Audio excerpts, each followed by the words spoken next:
Bonsoir mesdames, bonsoir messieurs. Je vous souhaite une cordiale bienvenue au Centre culturel des terreaux pour une conférence organisée par l'association Cèdre Réflexion, une association dont le but est de rapprocher science et spiritualité. Cette saison, nous avons un cycle sur la conscience et la conscience modifiée et nous sommes ce soir dans l'épisode numéro 4. Nous avons déjà eu une soirée sur les psychédéliques, une soirée sur le rêve, une soirée sur la médiumnité et ce soir, c'est une soirée sur l'hypnose. Nous aurons encore le 15 mai une soirée sur le chamanisme qui va introduire un festival sur la guérison.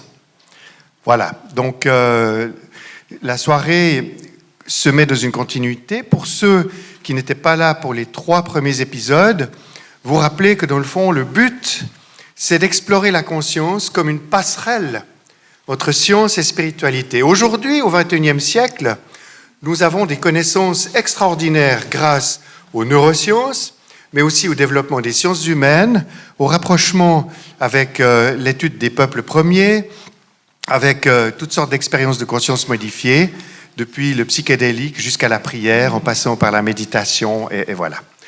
Ce soir, nous avons la chance d'avoir Virna Signorelli. On l'applaudit bien fort.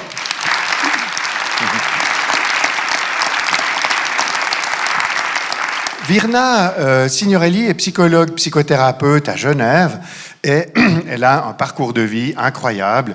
Elle a un slide pour résumer tout ce qu'elle a fait jusqu'à aujourd'hui. J'arriverai pas à mémoriser, heureusement qu'il y a un slide. Donc, en gros, elle s'intéresse à l'hypnose, mais pas seulement.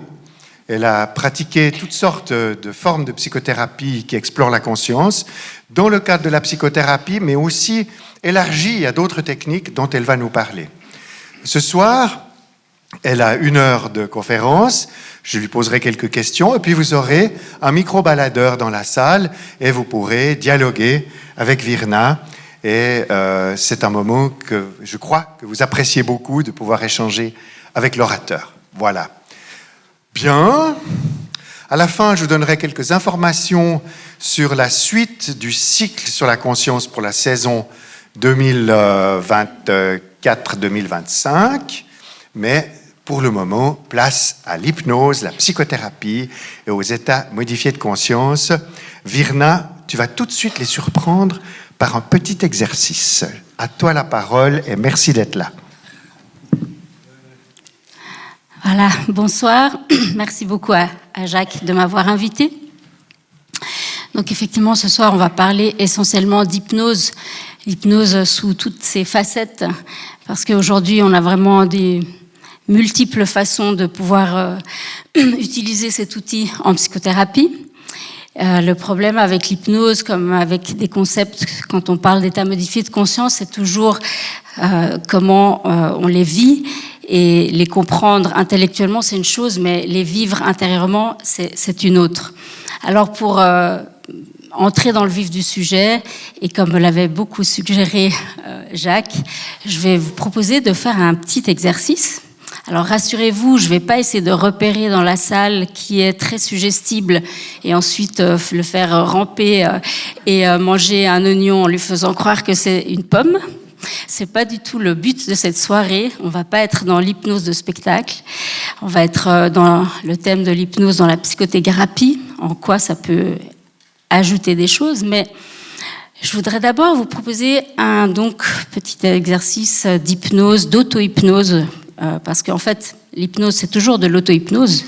C'est vous qui allez en hypnose. Donc là, je vais vous donner un petit coup de pouce. Si on faisait que de l'auto-hypnose, vous le feriez avec votre propre voix. Ça serait vous qui le feriez tout seul. Donc là, je vais quand même vous guider. Et ce petit exercice, ça s'appelle se rendre disponible. Parce qu'en fait, un des premiers intérêts de l'hypnose, c'est d'apprendre à se connecter avec soi-même, d'apprendre à être bien dans ses bottes. Souvent, on pense que l'hypnose, c'est pour faire des grands voyages, mais non, pas du tout. C'est d'être là, présent, un peu comme certains exercices de méditation, Et ça, c'est vraiment la base. Et c'est toujours par ce genre d'exercice que je commence à enseigner l'hypnose. Parce qu'aujourd'hui, vous êtes peut-être arrivé avec des idées et des pensées par rapport à votre travail. Peut-être que vous avez déjà un peu faim et que vous allez vous dire mais qu'est-ce qu'on va faire après, ou est-ce qu'on va aller au restaurant? Et puis en fait votre esprit va être tout le temps en train de passer d'un truc à l'autre.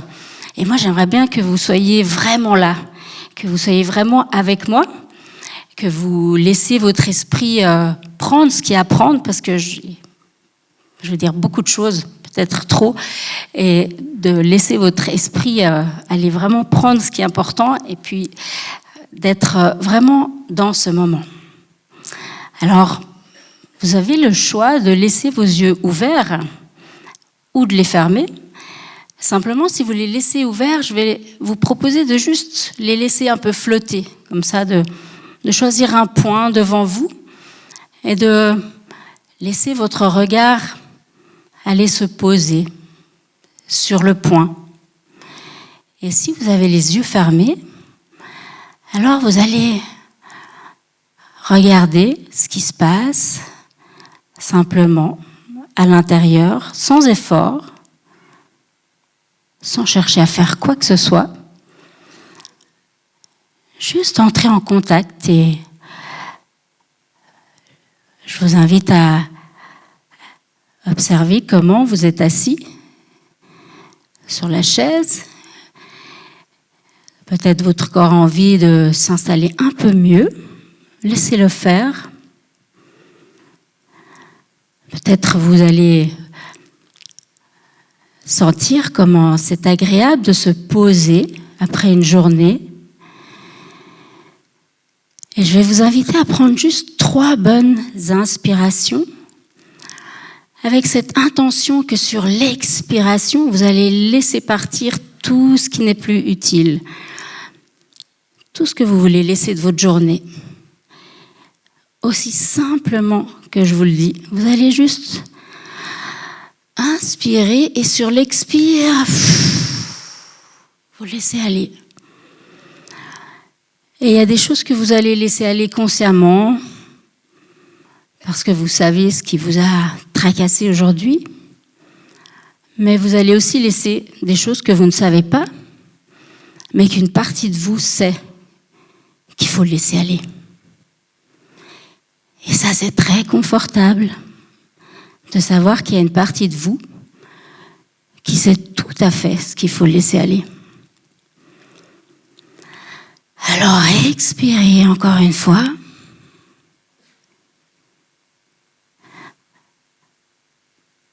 Et une dernière fois, sur l'expiration, permettez-vous de laisser aller.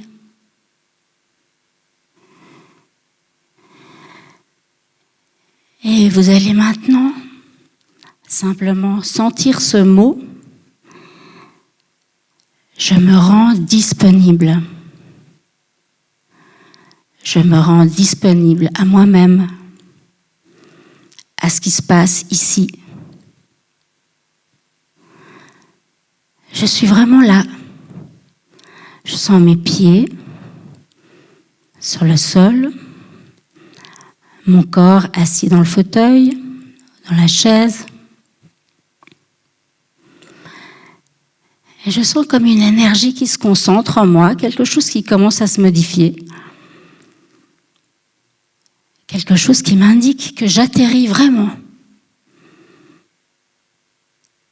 Je rentre à la maison. Je rentre dans ma maison.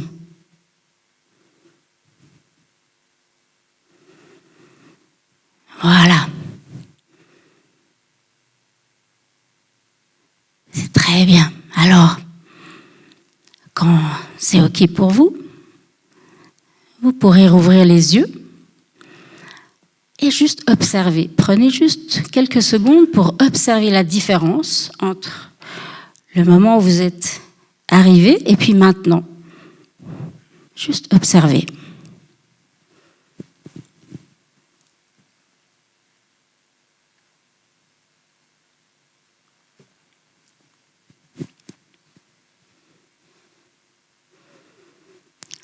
Voilà, vous sentez?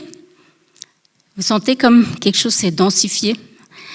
Alors c'est tout à fait normal qu'il y ait des personnes qui sentent. Il y a peut-être même des gens qui sont tout à fait habitués à méditer ou à faire de l'hypnose dans la salle, peut-être d'autres non. Et comme je vous en parlerai plus tard, il y a des gens qui sont très facilement suggestibles et il suffit de 3 mots et puis ils se connectent. Et pour d'autres, ça va être beaucoup plus difficile. C'est comme ça. Ça s'entraîne, ça se développe et il y a plein d'outils maintenant pour aider même les personnes qui résistent beaucoup et qui ont de la peine à entrer dans ces états. Mais on y reviendra plus tard. Ok, donc je vais commencer ma conférence en me présentant parce que, en fait, c'était l'occasion, avec cette conférence que m'a demandé de faire Jacques, de faire un peu le bilan et de revisiter un petit peu tout mon parcours en hypnose. Ça fait 23 ans que j'en fais, que je suis formée. J'ai eu mon diplôme officiel en 2003, donc ça commence à faire un bail. Et c'était assez chouette de revisiter un petit peu tout ça. Mais je suis un peu remontée plus loin. Et je crois qu'on ne devient pas ni psychothérapeute, ni hypnothérapeute pour rien. Il y a peut-être des habilités qui se développent déjà dans l'enfance ou des curiosités. En tout cas, moi, je viens d'une famille où il y avait beaucoup d'amour, mais il y avait beaucoup de personnalités, on va dire un peu déglinguées, pour parler simplement. Des personnalités assez avec des caractères forts, des personnalités assez douées, rebelles, donc avec beaucoup de créativité, mais totalement désorganisées, on va dire, sur le plan émotionnel, avec des mouvements difficiles à subir en tant qu'enfant.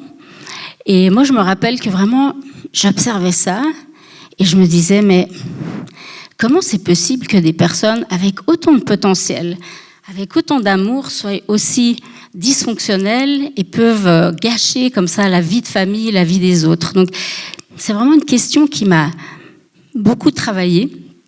Et puis, comme j'étais dans une famille où il y avait déjà des psys, et il y avait déjà de l'intérêt pour la thérapie, il y en avait qui étaient en thérapie, puis ça semblait pas tellement changer quoi que ce soit.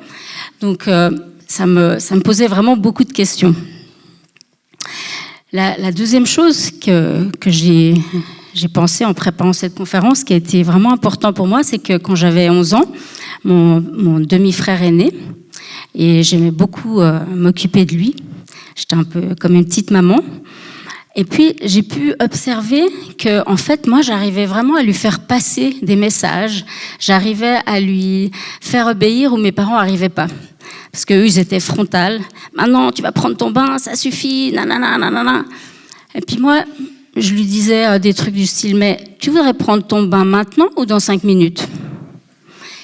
Et en fait, sans m'en rendre compte, je pense que j'avais déjà un peu cette facilité et cette curiosité d'essayer de prendre des chemins détournés pour obtenir ce que je voulais. Donc oui, l'hypnose, c'est un peu de la manipulation aussi, si on le voit comme ça. Mais ce qui est important, c'est l'intention. Si on a une intention qui est pour le bien, et en l'occurrence, c'était pour le bien de ma famille, si mon frère arrêtait de faire des crises, ça peut être tout à fait utile. Et il n'y a pas besoin d'être psychothérapeute pour ça. Tout le monde peut apprendre cette manière de communiquer. Le troisième épisode qui a marqué, on va dire, mon enfance, quand j'avais 16 ans, j'ai perdu ma meilleure amie brutalement. Elle est décédée d'une méningite foudroyante. Donc on était en vacances, j'étais vraiment à côté d'elle et c'est la première fois que j'avais quelqu'un de proche qui décédait. Et dans ma famille, la spiritualité, c'était vraiment pas du tout au rendez-vous. J'avais plutôt des parents qui étaient contre toute religion, qui avaient subi un peu les messes du dimanche et autres, donc ils voulaient pas en entendre parler. Donc on parlait jamais de spiritualité, qu'est-ce qu'il pourrait y avoir après la mort, etc., tous ces trucs. Et donc moi, je me suis retrouvée avec ce deuil. Et puis assez vite, il s'est passé des choses un peu particulières. Je me rappelle le jour de l'enterrement. On est sorti de l'église, il pleuvait, et puis tout d'un coup, il y a eu comme ça un rayon de soleil incroyable qui a traversé les nuages. Et j'ai senti quelque chose comme une présence, comme si mon amie était là. Et après, il y a eu plusieurs petites choses comme ça où j'avais l'impression qu'elle était là. Et c'était un peu compliqué parce que j'étais en même temps triste, j'étais en deuil, puis en même temps, il y avait ce truc comme ça. Et ma tante m'offre le livre La source noire de Patrick Van Hersel. Je ne sais pas si certains de vous ont lu ce livre. Donc, du coup, c'était en 85-86. Il n'y avait pas beaucoup de livres sur, comme on peut trouver aujourd'hui, sur qu'est-ce qu'il y a après la mort, l'au-delà, enfin, tous ces bouquins qu'on trouve maintenant même à la Poste, au guichet de la Poste, hein, donc c'est génial. Donc quand j'ai lu ce livre, c'était à propos des témoignages des personnes qui ont eu des expériences de EMI, comme on appelle ça, de mort imminente. Donc toutes ces personnes qui ont eu des accidents, des comas, ou même, en tout cas essentiellement qui ont frôlé la mort, qui étaient voire en mort clinique, et puis qui sont revenus et qui ont raconté. Je pense que vous connaissez l'histoire du tunnel, enfin, etc. Et en fait, pourquoi je raconte ça, c'est que quand j'ai lu ce livre, c'était comme une évidence. C'était comme si je connaissais. Je me suis dit, mais ouais, c'est évident. Alors j'en parlais autour de moi, et puis en fait, à cette époque-là, c'était presque de l'ésotérisme. Hein. On commençait vraiment à s'intéresser un peu à tous ces témoignages, mais c'était encore pas du tout à la mode. Donc moi, ça m'a vraiment intéressée, et j'ai toujours pensé que le lien avec la spiritualité apaisait quelque chose. Donc quand j'ai commencé mes études en psychologie, j'étais assez déçue parce que cette question, elle n'était pas du tout présente. Moi, je m'imaginais qu'on allait en faculté de psychologie. Je pensais qu'on allait parler de ces questions. Je pensais qu'on allait explorer. À l'époque, on parlait pas beaucoup de conscience, mais en tout cas d'état modifié, de toutes ces expériences paranormales et de la médiumnité. Qu'est-ce qui se passe? Puis en fait, pas du tout. Donc j'ai un peu déchanté, comme on dit. Et j'ai dû nourrir ma curiosité ailleurs, parce que, pour vous dire, si vous connaissez un petit peu quand même, j'imagine, on parlait même pas de Jung. Donc c'était vraiment la partie de la thérapie, c'était que la psychanalyse. Et puis après, il y avait le fonctionnement du cerveau, les statistiques, mais il n'y avait aucune place pour qu'est-ce que c'est la transcendance, qu'est-ce que c'est le sacré. Alors que moi, je commençais à lire des livres et que, en fait, la dimension spirituelle a toujours été présente dans toutes les civilisations, dans toutes les méthodes de guérison. Psychologie, psyché, âme, et on parle pas de ça. Donc, c'est un peu spécial. Alors, j'avais quand même mis un petit slide, c'était juste pour... Donc la meilleure chose que j'ai trouvé à faire, c'est qu'une fois que j'ai fini mes études, je me suis dit, je vais aller essayer de me former dans les domaines où il y a des gens qui sont proches de la mort. Peut-être que là, je vais trouver d'autres collègues avec qui on va réfléchir, comment on aide les personnes. Donc j'ai commencé en oncologie pédiatrique. Et je travaillais donc avec les parents, les enfants. Et là, je me suis retrouvée avec un autre problème, c'est qu'il y avait beaucoup de souffrances physiques. Parce que, comme vous savez, les traitements pour le cancer, les examens, c'est extrêmement invasif. Et là, je me trouvais un petit peu quand même inutile avec mon soutien, avec mes propositions. Et puis qu'en fait, on n'était pas tellement dans la mort à ce moment-là, on était plutôt dans des questions de comment je reste en vie et j'essaie de moins souffrir. Et c'est en fait par ce biais que je me suis dit, il faut que, quand même, je suis psychologue, mais la place du corps, c'est important. Et c'est là que j'ai découvert qu'en fait, il y avait des formations d'hypnose et qu'en hypnose, on pouvait soulager la douleur. Alors, aujourd'hui, tout ça, ça paraît très évident, mais je peux vous dire que dans les années... là, on est en 95-96. En fait, même par rapport à mes collègues psy, l'hypnose, c'était encore du domaine de l'ésotérisme. Donc, il a fallu pas mal se battre pour commencer à amener ces techniques. Et voilà comment je suis entrée dans le monde de l'hypnose, en travaillant d'abord sur la gestion de la douleur, en découvrant cet outil incroyable qui pouvait permettre à ces enfants de partir dans leur imaginaire, de s'en aller pendant qu'on faisait des ponctions lombaires, qui les aidait à surmonter avec des histoires, des métaphores. Donc tout ce que j'avais un peu fait avec mon petit frère, je pouvais le mettre en pratique avec mes petits patients.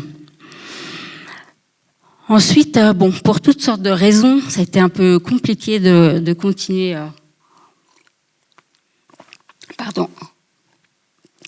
dans le milieu hospitalier. Donc, j'ai commencé ma formation plus classique de psychothérapeute. Je me suis formée en systémique et puis ensuite j'ai fait toutes sortes de formations d'hypnose et j'y reviendrai. Je me suis formée dans plein de domaines différents où j'ai exploré plein de techniques pour commencer à les utiliser aussi en psychothérapie avec les patients.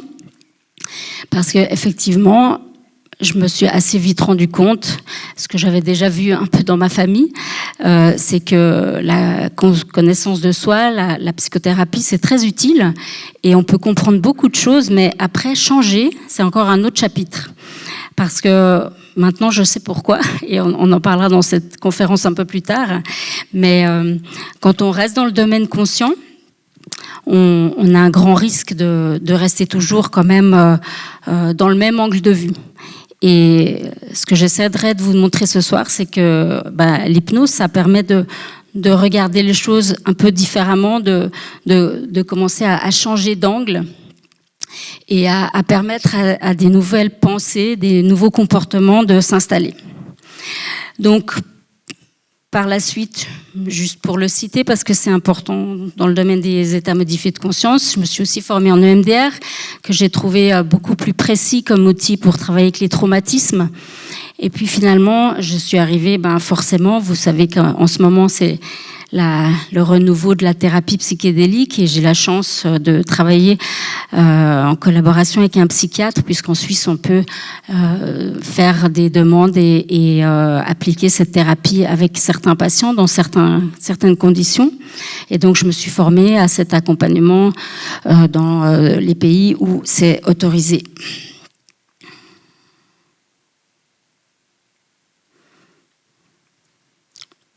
Alors, dans cette conférence, il me reste qu'une demi-heure déjà, c'est mal barré.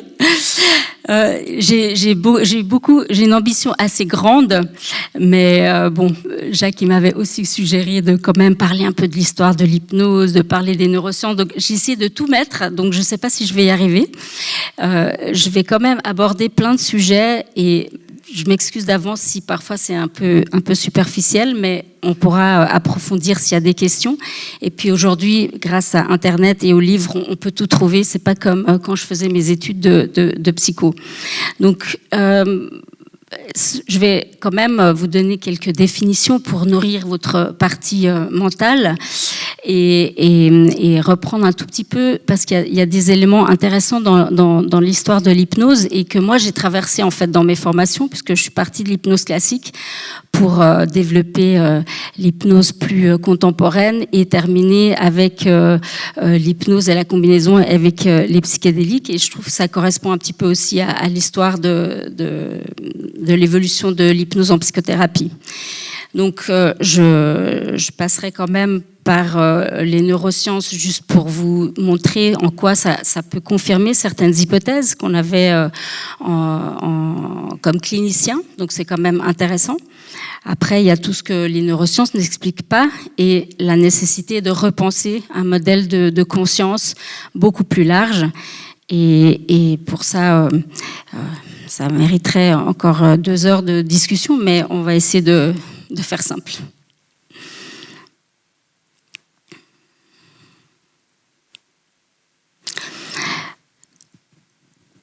Alors, pour commencer, un bref historique de l'hypnose. L'hypnose, vous avez sûrement entendu, on parle de transe hypnotique, hein, c'est l'état dans lequel on va expérimenter l'hypnose. C'est un outil qui, je crois que Stefan Schilliger vous en a déjà parlé, qui est utilisé depuis la nuit des temps. En fait, je crois qu'il a montré dans sa conférence qu'il y a, dans les grottes, il y a des dessins avec l'utilisation de substances déjà pour se connecter au divin. Et en fait, ce qui est intéressant quand même, c'est que la question de l'appel aux esprits, aux divinités, le lien avec le monde spirituel pour obtenir la guérison, ça a toujours existé. Et nous, en Occident, avec l'arrivée de la médecine, on a un peu coupé, et je pense que c'est pour le meilleur et pour le pire. Il fallait peut-être à un moment donné faire comment on va dire ça, se concentrer sur le corps et sur la mécanique et comprendre comment le corps fonctionne, etc. Mais on a un peu écarté cette question de la guérison. Alors, le début de l'hypnose, on le situe avec Mesmer. Vous avez sûrement entendu déjà parler de Mesmer, qui faisait, là j'ai mis un petit dessin, qui faisait des passes magnétiques pour guérir ses patients. En fait, lui, ce qu'il pensait, c'est qu'il y avait une espèce de... Ce qu'il appelait le magnétisme animal, c'est qu'on berçait dans un grand bain une sorte d'énergie universelle, et que les patients qui avaient des troubles, ils avaient une dérégulation en fait de ce circuit énergétique en eux. Donc c'est quand même très intéressant. Je vous demande de garder ça en tête quelque part, parce que on y reviendra aujourd'hui avec les théories de la conscience qui serait ce tout dans lequel on baigne. Et finalement, c'était peut-être pas si loin. Donc lui, il utilisait des magnettes pour rééquilibrer en fait les patients. Et ce qu'il observait, c'est que dans ces états comme ça de confusion ou de transe, en fait, les patients avaient accès à des informations sur leur maladie, sur leurs symptômes, et que dans ces états qu'aujourd'hui on appellerait bien sûr modifiés de conscience, il y avait toutes sortes d'informations qui venaient qu'on n'arrivait pas à obtenir autrement. Je reviens sur ma petite slide. Donc, lui, il passait pas par la parole, c'est son élève Puisségur qui va commencer à développer l'influence qui va découvrir que la parole peut amener dans ces états de transe, qu'on peut suggérer aux patients d'entrer dans ces états.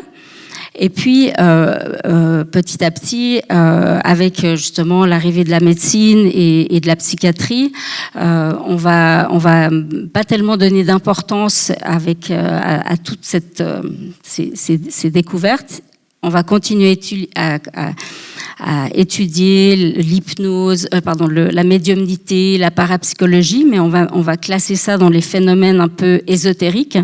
Et puis de l'autre côté, on va avoir les médecins comme Charcot qui vont plutôt définir que ces états de transe, c'est des états qui sont pathologiques, qui sont liés aux hystériques, etc. Vous connaissez un peu l'histoire, on va pas rentrer.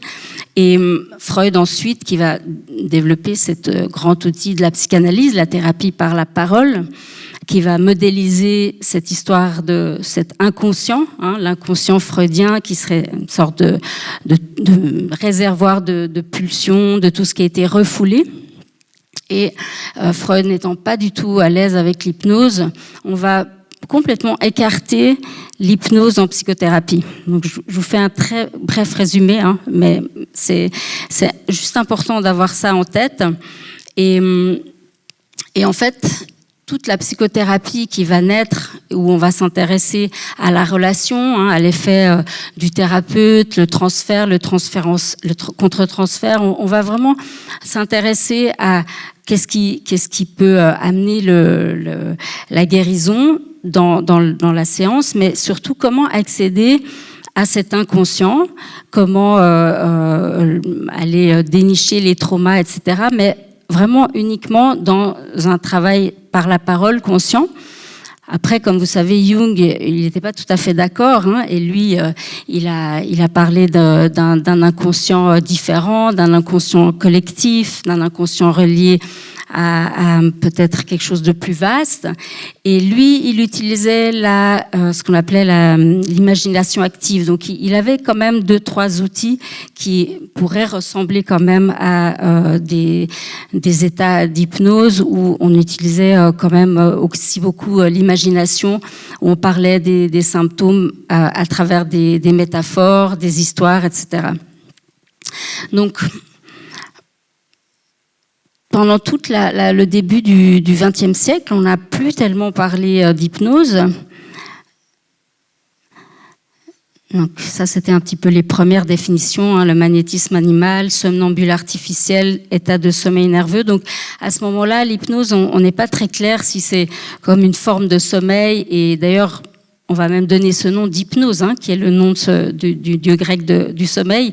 Et il y a toujours une confusion qui pourrait régner. Et encore maintenant, certaines personnes pensent que quand on est sous hypnose, on est proche du sommeil. Et alors qu'on le verra pas du tout. Au contraire, le cerveau est hyper actif et hyper vigilant dans ces états hypnotiques. Alors, pour alléger un peu la théorie et parler plus de la pratique. Donc moi, quand je me suis formée en hypnose, il n'y avait pas beaucoup de formations et dans les formations d'hypnose, on nous apprenait vraiment à mettre les gens en état d'hypnose, la suggestion, donc comment on suggère, et puis on était déjà en train de parler de suggestion directive, direct, hein, c'est un peu d'or je le veux, un peu vraiment avec beaucoup de, on va dire d'influence de l'hypnothérapeute sur le patient. Et quand je faisais mes études, du coup, il m'est arrivé un épisode que j'ai envie de vous raconter parce que ça a été vraiment ma première expérience où j'ai vraiment compris qu'on pouvait avoir un effet vraiment de par sa pensée sur son corps. J'étais sur l'autoroute un soir, je rentrais de Lausanne, j'habitais à Genève, et puis c'était assez tard et j'avais passé une soirée et je commence à avoir une douleur dans le pied, vraiment quelque chose de très aigu comme ça, et je m'arrête sur une aire d'autoroute, là vers Aubonne, je sais plus, par là-bas. Et je me dis, mais qu'est-ce que je fais? Je veux pas appeler l'ambulance. En plus, j'étais encore à moitié étudiante, donc j'étais déjà en train de me dire, c'est cher, je sais pas quoi. Bon. Et tout d'un coup, je me dis, tiens, je vais utiliser ce que j'ai appris. En fait, je vais me faire de la suggestion directe. Et j'ai fermé les yeux et j'ai visualisé un baquet d'eau glacée avec des glaçons.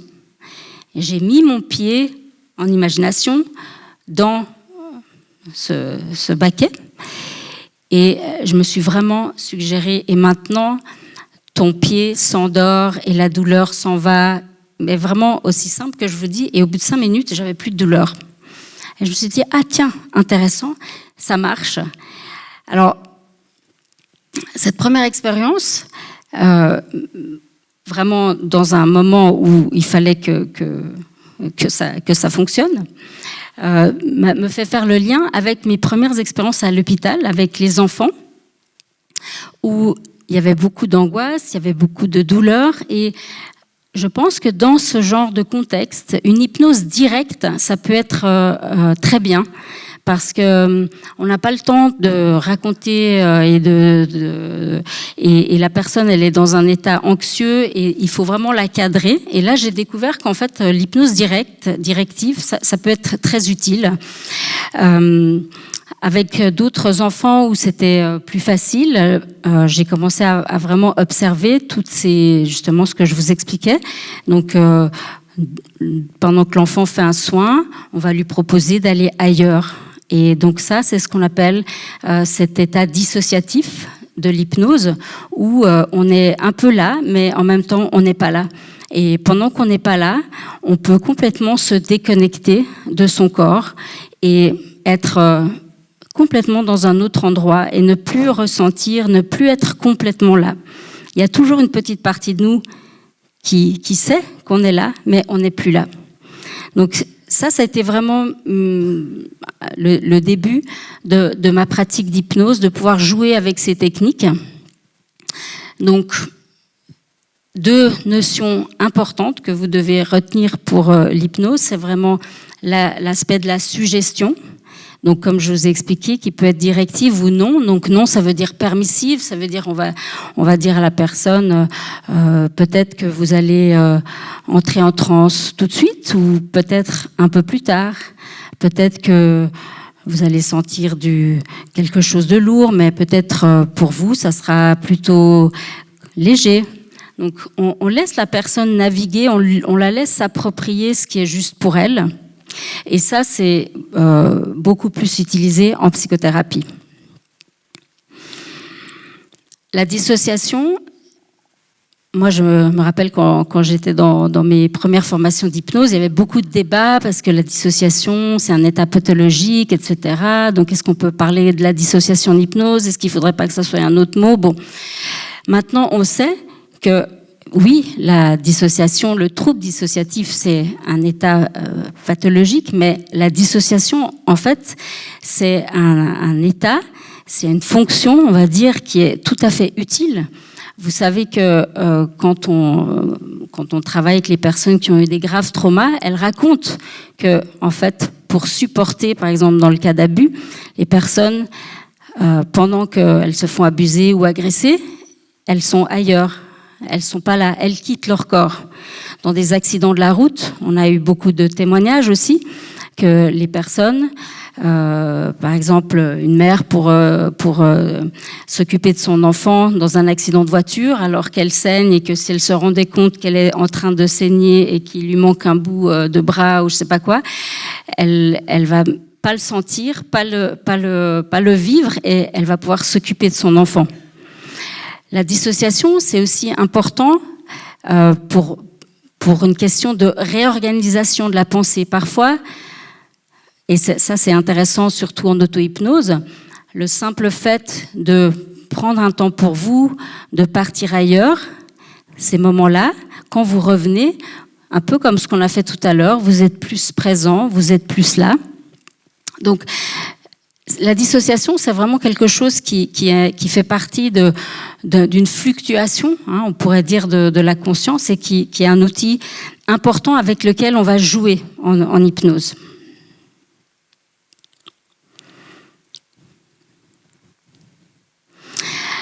Donc,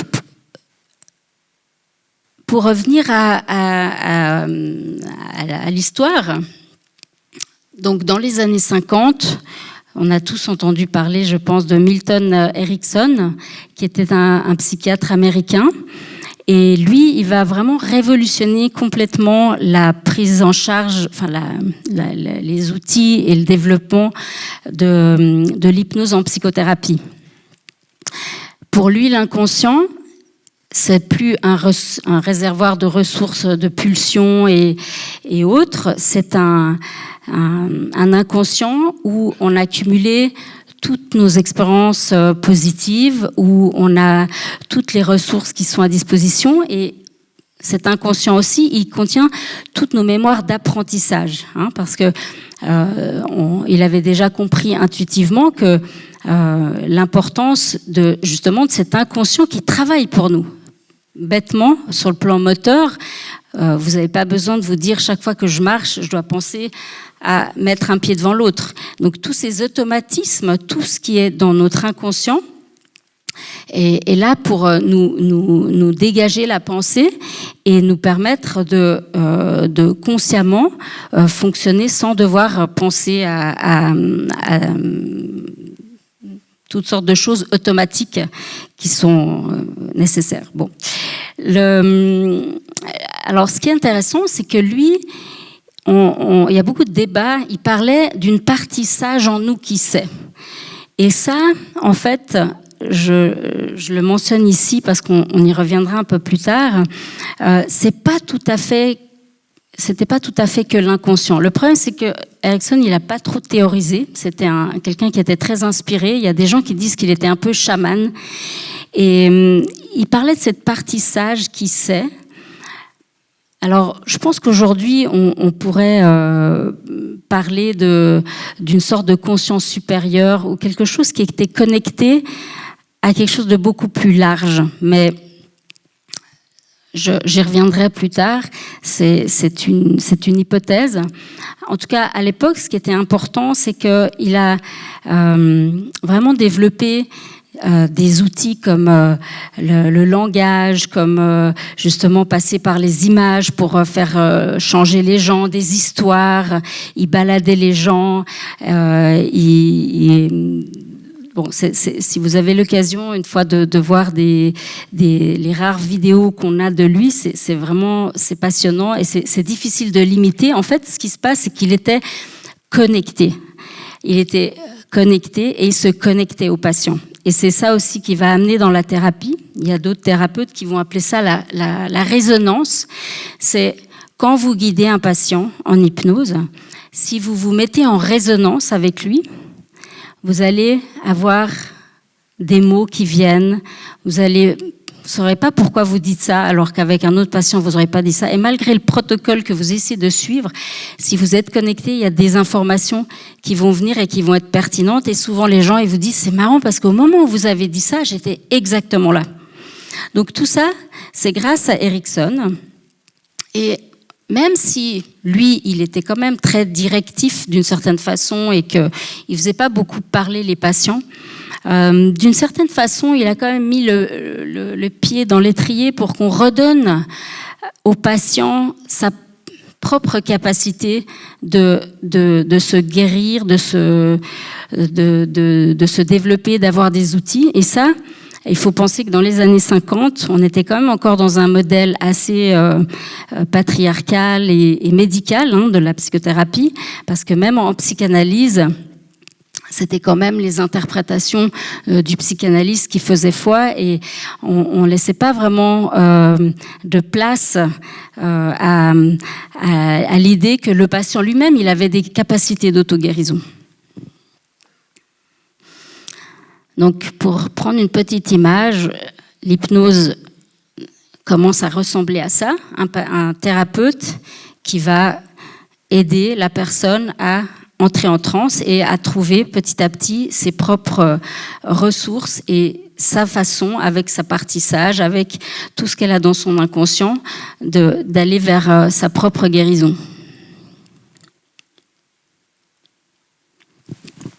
Je regarde là. Oups. Bon, je vais avancer un petit peu. Je crois que c'est quand même l'essentiel que je voulais dire sur cette période. Et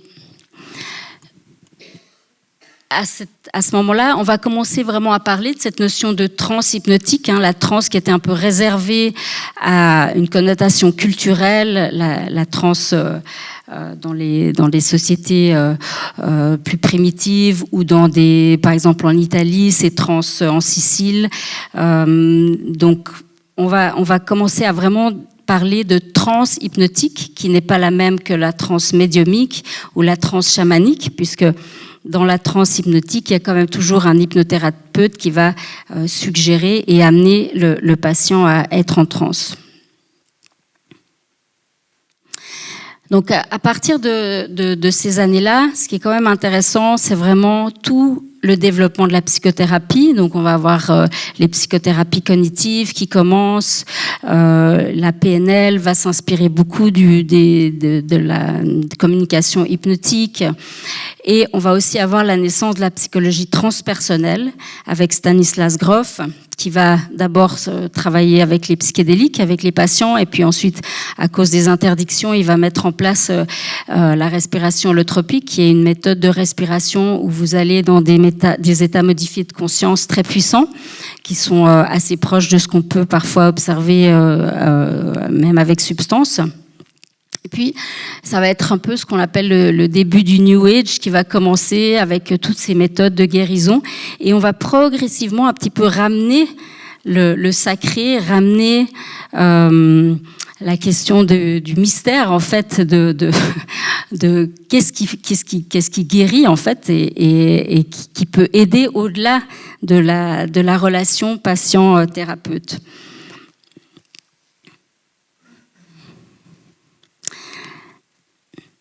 Alors moi, ce qui se passe dans tout ça, c'est que, parce que ce qu'il faut comprendre, c'est que quand on est dans le milieu académique et qu'on a fait ses études de psy, on a fait ses stages, etc., tout ce monde de la thérapie qui se développe, c'est un monde à part. Nous, on n'a pas tellement le droit d'utiliser autre chose que soit la psychanalyse, soit la thérapie systémique, soit la thérapie comportementale. Donc si vous voulez, dans ces années, je dirais encore dans les années 2000, 2005, vous formez dans ce genre de domaine, vous devez payer de votre poche, vous devez faire ça à côté.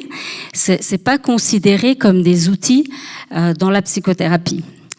Et à ce moment-là, donc moi, je commence à faire mes petites expériences avec mes patients. Donc je me rends compte que c'est pas si simple qu'à l'hôpital. Ça, c'est quand même important aussi à comprendre, c'est que en psychothérapie, il y a des résistances au changement. C'est-à-dire, on vient, on veut changer, mais en fait, on veut pas tout à fait être trop bousculé. Et donc, c'est pas si simple en fait d'utiliser l'hypnose en psychothérapie. Ça, c'est une première chose. Et puis, moi, je m'intéresse à tous mes trucs, je commence à faire mes stages dans plein de domaines autres que les thérapies un peu plus classiques. Et puis, j'essaie de séparer les choses parce que j'ai très peur qu'on me prenne pour une psychothérapeute un peu ésotérique. Mais évidemment, qu'est-ce qui va se passer? C'est que il va se passer ce qui se passe chez beaucoup de thérapeutes, c'est qu'il va se passer des choses un peu paranormales dans ces expériences d'hypnose que j'ai avec mes patients. Donc, je commence à avoir des patients qui ont des contacts avec des défunts, qui partent, quand on fait une régression dans l'enfance, qui vont partir dans ce qu'on pourrait appeler des vies antérieures. Tout d'un coup, il y a des voix qui viennent et qui donnent des messages. Et moi-même, je commence à faire des sacrées expériences aussi, où, en état d'hypnose, je me retrouve explosée dans la lumière, où je ne sens plus mon corps, j'ai plus l'impression que je suis Virna, et que j'ai tout d'un coup des choses comme ça assez particulières qui se passent. Et je suis un peu avec tout ça et je me dis comment on fait? Qu'est-ce qu'on fait de toutes ces expériences? Et du coup, je découvre qu'il y a tout un courant qui s'appelle l'hypnose spirituelle. Enfin, c'est pas un label, hein. C'est en fait ce qu'on regroupe sous hypnose spirituelle, c'est toutes les techniques en fait qui vont de l'exploration des vies passées. Ça veut dire donc qu'on va régresser, on va aller chercher de l'information dans une vie passée. Donc après, peut-être vous avez lu, hein, c'est beaucoup Michael Newton, Brian Weiss qui développent, et eux, leur théorie, c'est qu'en fait, des blocages qu'on a dans cette vie peuvent être liés à des traumatismes de vie passée. Donc en fait, l'idée, c'est d'aller chercher l'origine. Quand on la trouve pas dans cette vie, c'est qu'elle était dans une autre vie. Ensuite, il y a les techniques d'aller chercher sa mission de vie. En fait, pourquoi on est sur Terre. Donc, toutes les techniques de l'entre-deux-vie, c'est-à-dire on va faire régresser la personne jusqu'à une vie antérieure, où dans cette vie antérieure, on la fait repasser par la mort et on la fait suivre le parcours de l'âme qui va donc rencontrer ses guides, l'information cosmique pour comprendre en fait pourquoi il s'est incarné, pourquoi il a choisi de venir dans cette famille, pourquoi il a choisi de retrouver son mari dans cette vie, son chien, son chat ou autre. Donc toutes ces techniques qui sont là. Ce qu'on regroupe encore dans cette catégorie d'hypnose spirituelle, c'est des techniques où on va libérer l'âme.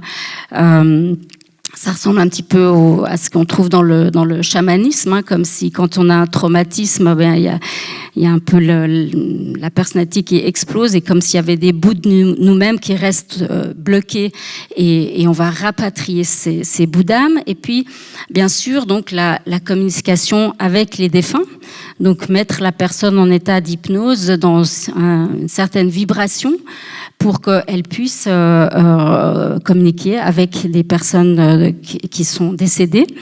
Et on a aujourd'hui donc un hypnothérapeute qui s'appelle Charbonnier qui a développé ce qu'il appelle la transcommunication hypnotique.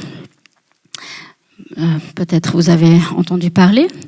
Et puis après, il y a aussi simplement l'idée de se connecter, d'entrer dans des états d'hypnose qui vont vous faire goûter à la transcendance, on va dire, qu'ils vont vous faire connecter avec des champs plus grands. Et ça, je l'ai mis un petit peu à côté. C'est surtout, on va dire, l'hypnose transpersonnelle. Parce que dans l'hypnose spirituelle, il y a quand même une idée assez précise autour de l'idée qu'on a un chemin d'âme et que donc on a un parcours, il y a une raison pour laquelle on est là. Et comme je l'ai expliqué, donc on choisit notre destin, on choisit de s'incarner et on va passer de vie en vie et on va accumuler des expériences et le but de tout ça, c'est évidemment de grandir. Et dans l'hypnose transpersonnelle, je dirais qu'il y a moins l'idée d'une âme individuelle qui passe de vie en vie. On est plus une partie de la conscience. On est un produit de la conscience et en hypnose transpersonnelle, on va avoir des techniques qui vont nous faire ouvrir le champ et aller voyager dans, on va dire, plusieurs dimensions de l'univers où on va pouvoir se reconnecter avec, si on y arrive, avec vraiment comme notre origine qui est une source énergétique, une source de lumière. Et en fait, on vient faire des expériences, mais on retourne à la source. Donc on est un peu, il y a plus l'idée qu'on nourrit une conscience. On pourrait voir ça un peu comme l'univers qui s'extend et que, en fait, chaque fois qu'on évolue, qu'on fait grandir notre conscience sur Terre, on contribue à cet élargissement.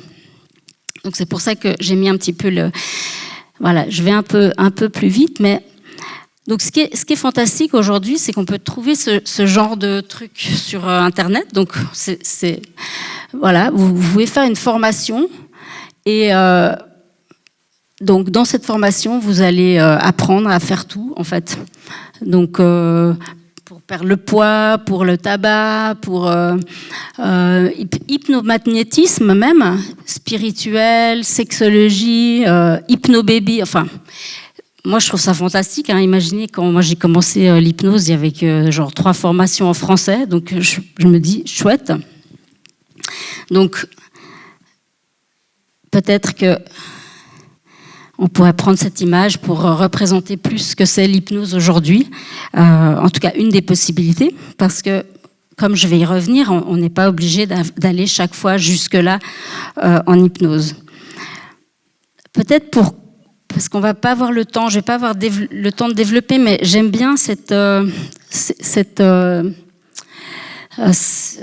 représentation. Je crois que Stéphane Schilliger, vous l'avez déjà passé, parce que Stéphane Schilliger, il travaille beaucoup avec Olivier Chambon, qui est un psychiatre qui a beaucoup étudié la conscience et qui maintenant continue à développer ses théories, surtout en observant ce qui se passe avec les patients sous psychédéliques.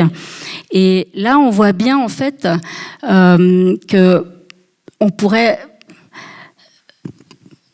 Quand on est dans le niveau 1, c'est vraiment la conscience de soi. Je crois que toi, tu as parlé de conscience réflexive. Donc voilà, ça c'est être, je suis consciente que je suis là, moi, Virna, en train de vous parler. Donc ça, c'est vraiment le premier niveau. Et puis ensuite, le deuxième niveau. Donc tout ça, il faut comprendre que dans ce modèle-là, la conscience, elle n'est pas localisée. La grande conscience, c'est un espèce, comme je disais, ce champ énergétique. Et en fait, plus vous allez ouvrir, plus vous allez atteindre des champs. Donc, vous allez aller, c'est un peu l'hypnose de base, hein, dans votre inconscient personnel. Et c'est un peu compliqué à expliquer, mais l'inconscient personnel, en fait, c'est quand même c'est aussi la conscience. Donc, même si vous êtes dans votre inconscient, vous êtes déjà un pied dans la conscience, mais en même temps, vous êtes plus dans, on va dire, l'histoire personnelle de maintenant sur Terre. Et puis ensuite, en ouvrant, vous allez aller visiter l'inconscient collectif. Donc, dans l'inconscient collectif, il y a quoi ? Il y a les mythes, il y en a qui parlent d'égrégore sociétal. Donc, c'est un peu la façon de penser des générales. Donc, pour simplifier. Ensuite, plus vous montez et plus vous allez connecter à des champs qui dépassent, que votre ego ne peut même pas comprendre, on va dire, jusqu'à arriver vraiment à vous dissoudre. Et ça, c'est ce qu'on peut appeler la dissolution de l'ego. Donc, ce que d'autres appellent l'éveil spirituel. Donc, il y a des personnes et des mystiques qui ont tout à fait déjà beaucoup parlé et expliqué ça. C'est à un moment donné, on n'est plus, on n'est plus qui on est là comme en s'identifiant à notre personne, on retourne à cet état-là, voilà. Donc, je regarde juste combien de temps il reste. Alors, je pense que ce qui est important, c'est de revenir à en quoi ça guérit, hein, parce que finalement, là, on parle de retourner à la source ou d'être. Chambon, il dit que, en fait, c'est ça qui guérit. C'est que c'est ça l'ultime guérison. C'est-à-dire que quand on comprend, mais comprendre en vivant, en expérimentant qu'on est une partie de cette grande conscience, alors c'est évident que on devient un peu, il exagère un peu, mais on devient écologiste, on devient pacifiste, humaniste, parce qu'il n'y a plus de raison de se faire la guerre, il n'y a plus de raison de polluer la planète, parce qu'on est la planète, on est le tout. Donc en fait, quand on touche à ce genre d'expérience, la guérison pourrait être pratiquement instantanée.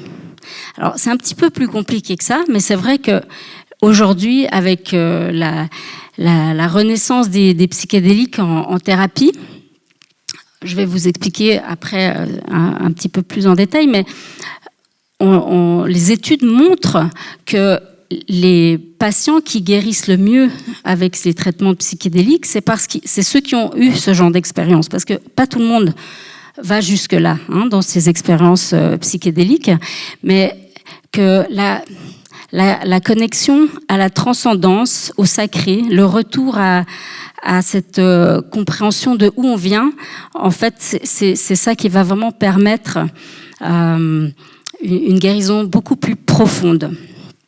Voilà, je le pose là parce que c'est un grand thème. Mais alors, moi, ce qui m'intéresse dans tout ça, si je remets juste la slide de Chambon, c'est qu'en hypnose,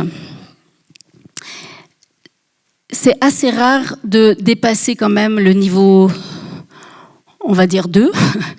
Et on arrive parfois dans le 3, mais c'est pas évident d'arriver dans le 3+. Et c'est vrai qu'un petit coup de main des psychédéliques, ça aide quand même, parce que il y a un moment donné, il y a une partie de nous qui a de la peine à supporter ou à intégrer ce genre d'expérience, à moins de faire beaucoup de préparation, de faire beaucoup de travail, d'avoir beaucoup d'habilités hypnotiques, parce que pas tout le monde a non plus ces habilités hypnotiques d'ouverture de conscience.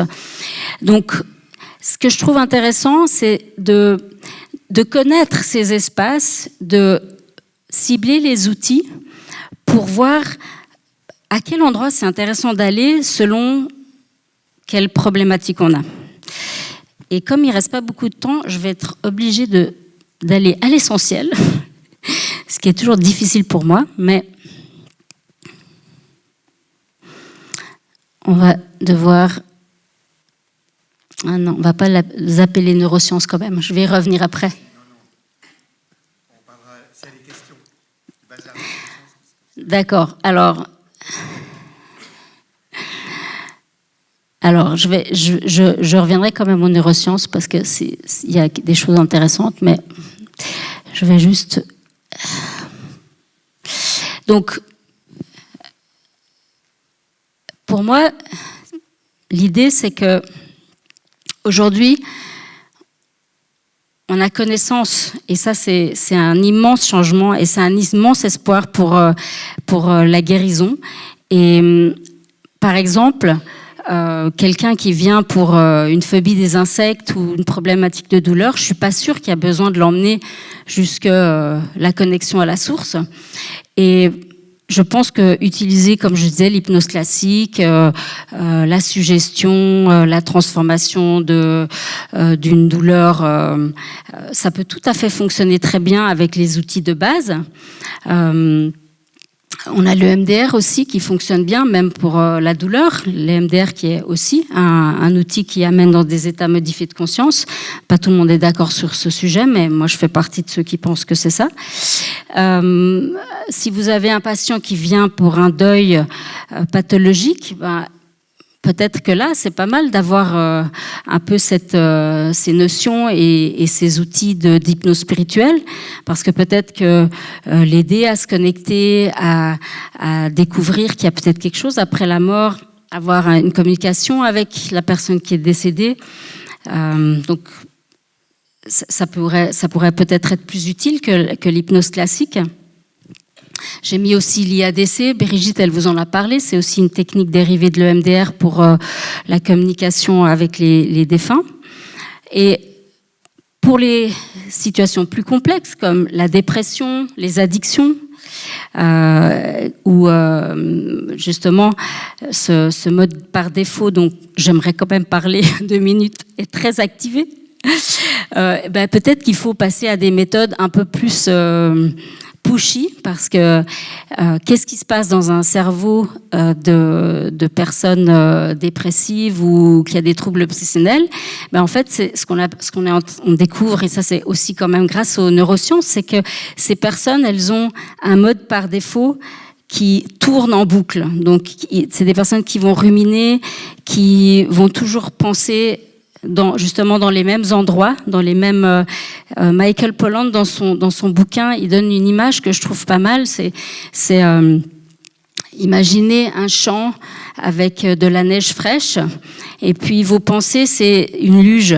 Et les personnes qui sont bloquées dans leur système de mode par défaut, elles vont tout le temps prendre le même chemin. Et petit à petit, qu'est-ce qui va se passer?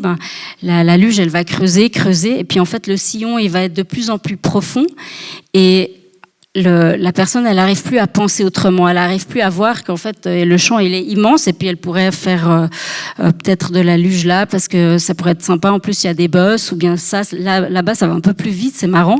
Donc, elle est enfermée dans son système de pensée. Et Chambon, il dit que c'est la connexion avec le tout qui guérit, mais on sait aussi dans les études, parce que grâce aux psychédéliques, maintenant, on étudie à fond le cerveau. Quand on est sous psychédélique, ce mode par défaut, il est désactivé. C'est d'autres zones du cerveau qui se mettent en route. La plasticité cérébrale augmente, donc il y a plein de connexions qui se passent. C'est un peu comme mettre le bâton dans la fourmilière, et ça oblige à penser autrement. Mais la bonne nouvelle, c'est que on a aussi vu que le cerveau sous hypnose désactive le mode par défaut. Donc, on n'a pas tout le temps besoin de prendre des psychédéliques. C'est très bien. On peut aussi désactiver ce mode par défaut, et la pratique de l'hypnose, l'auto-hypnose, la méditation. On a plein d'outils aujourd'hui qui nous permettent d'avoir une action sur notre cerveau, une action sur notre conscience. Et je trouve qu'on vit une période vraiment fascinante sur le plan de tout ce qu'on redécouvre. Et peut-être que Mesmer, avec ses histoires d'énergie, là, il avait quand même pigé quelque chose. D'ailleurs, aujourd'hui, je ne sais pas s'il y a des thérapeutes ici, sûrement que vous savez que les gens à côté de la psychothérapie, ils font plein d'autres techniques qui les aident. Ils font de l'énergétique, ils vont voir des guérisseurs, des magnétiseurs, et tout ça contribue, parce que je pense que la psychothérapie, c'est fantastique et c'est un outil vraiment qui est basique, c'est déjà juste se connaître soi. Mais après, il y a beaucoup d'autres techniques qui vont ouvrir la conscience, ouvrir le champ et nous aider à une guérison beaucoup plus profonde et beaucoup plus durable. Voilà, donc malheureusement, j'ai pas réussi mon challenge de tout dire. Donc, j'espère que je vous ai fait passer l'essentiel, que je vous ai donné l'envie de creuser tous ces thèmes et de voir l'hypnose comme un grand champ des possibles. Et pour repenser la conscience, ça sera un autre chapitre, mais tu pourrais inviter Chambon parce qu'il en parle beaucoup mieux que moi. Si vous voulez en savoir un peu plus, j'ai quelques petites recommandations parce que il y a un petit bouquin très simple à lire sur l'hypnose spirituelle qui vous évite de vous retaper tous les ouvrages de Brian Weiss et autres qui sont longs et complexes. Si vous voulez en savoir plus sur la transe, le maître en la matière en ce moment, c'est Antoine Biot qui a fait un bouquin avec tous les acteurs du moment qui parlent de la transe, le cerveau sous la transe, etc., etc. Ça, c'est un bouquin très intéressant qui va justement expliquer tout ce qui se passe dans le cerveau sous hypnose. Et quand même, une chose que j'aimerais aussi rajouter vite fait, c'est dans cet ouvrage, une des grandes découvertes quand même, c'est qu'un cerveau sous hypnose, maintenant, on peut vraiment le mesurer et on peut voir en temps réel, quand le thérapeute suggère quelque chose, on peut vraiment voir que, par exemple, si on suggère au patient de voir la mer ou de se poser sur une île, en fait, la zone du cerveau de la vision va s'allumer. Donc, en fait, ce qu'on avait compris déjà intuitivement en hypnose, que le fait de penser ou de se rappeler, ça a exactement le même effet que de le vivre, enfin, du point de vue du cerveau. Donc, on peut vraiment tromper son cerveau. Rappelez-vous l'histoire que je vous ai dit, que je mettais mon pied dans un baquet d'eau froide et ça marche. Ben oui, en fait, maintenant, les neurosciences le montrent. Et ce qui est très intéressant, cet auteur, il propose que peut-être justement, dans le domaine de la douleur, par exemple, ou de certains protocoles d'hypnose, on pourrait faire des études pour aller mesurer s'il y a des suggestions qui sont plus pertinentes que d'autres. Et ça, moi, je trouve très intéressant parce que, comme je disais, oui, il y a l'ouverture du champ, de la conscience, le lien au sacré pour la guérison, mais l'hypnose de base, elle peut vraiment faire des merveilles et parfois peut-être des protocoles un peu plus serrés pour certaines problématiques, ça pourrait être aussi l'avenir.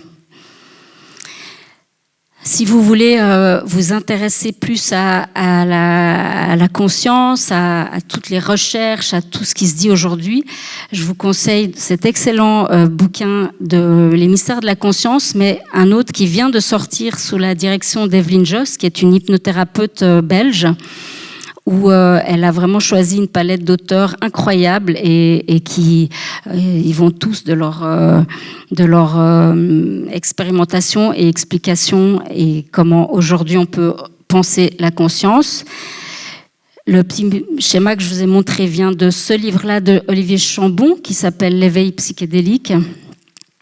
Et puis j'aime bien citer, parce que ça c'est nos deux chers auteurs suisses,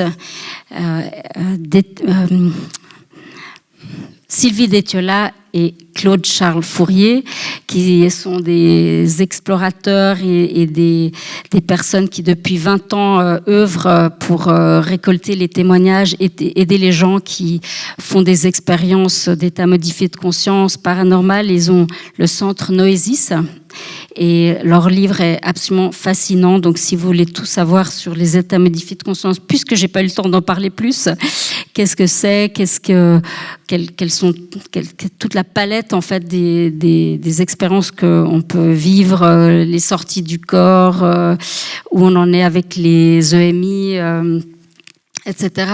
Voilà, ça c'est un très bon livre de chevet à avoir. Voilà, donc je me permets juste de vous donner mon site si vous avez envie de participer à des stages, de vous former. Et aussi le site que j'ai créé avec mon mari qui s'appelle opmd.net. OPMD, c'est Open Your Mind. Où on invite des thérapeutes et des personnes dans le domaine justement de l'exploration de la conscience pour faire des stages. J'enseigne aussi à la Tribu Academy. C'est aussi un lieu maintenant de formation pour les personnes qui veulent se former pour travailler avec les états modifiés de conscience. Donc voilà, je vous remercie beaucoup, beaucoup de votre attention. Merci.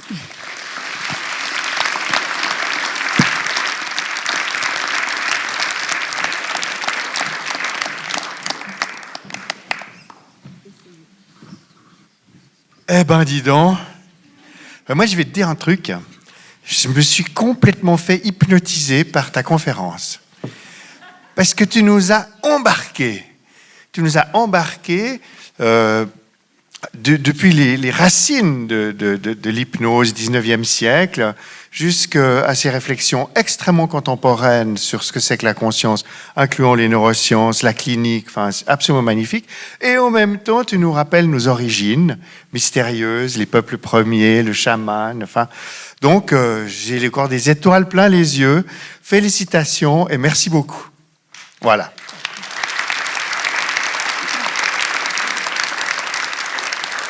J'aurais peut-être... tu sais ce que c'est, ce bâtiment, hein? C'est une... Église. Voilà. Qu'est-ce qui s'est passé? Pourquoi est-ce que on a tellement de peine à retrouver les racines de la conscience, la source, l'esprit? Pourquoi est-ce que spiritualité et religion ont fait le grand écart? Ça, c'est une question peut-être un peu plus personnelle, mais comme tu as appris à fuir le catholicisme, voilà. Donc, qu'est-ce que tu peux nous dire?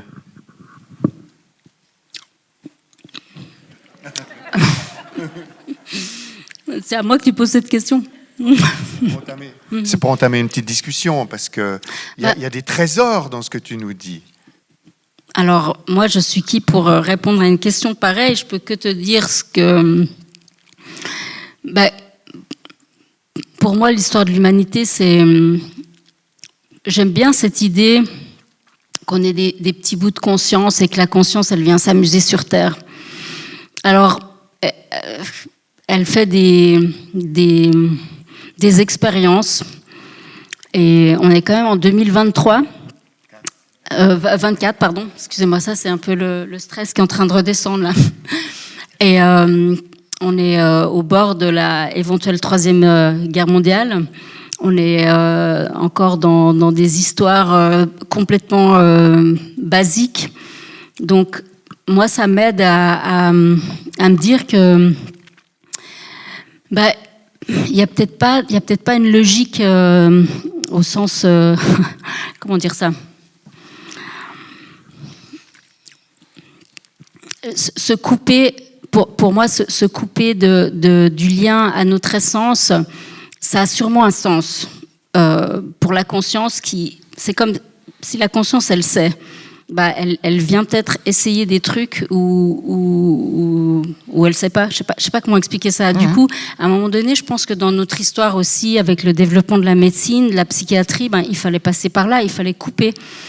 Il y a eu tous les philosophes, il y a eu Descartes. Enfin, moi, je suis pas une spécialiste, mais dans mon ressenti, c'est des passages. On part, on revient, on réexplore.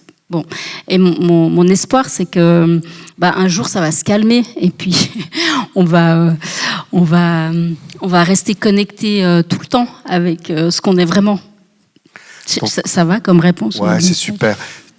Tu nous confirmes que l'humanité est en marche, que ce qui est plus grand que nous dépasse depuis toujours et pour toujours, et que nous participons à une conscience d'un humain qui est potentiellement meilleur, qu'on peut embellir le monde et que ça passe par les pouvoirs de l'esprit.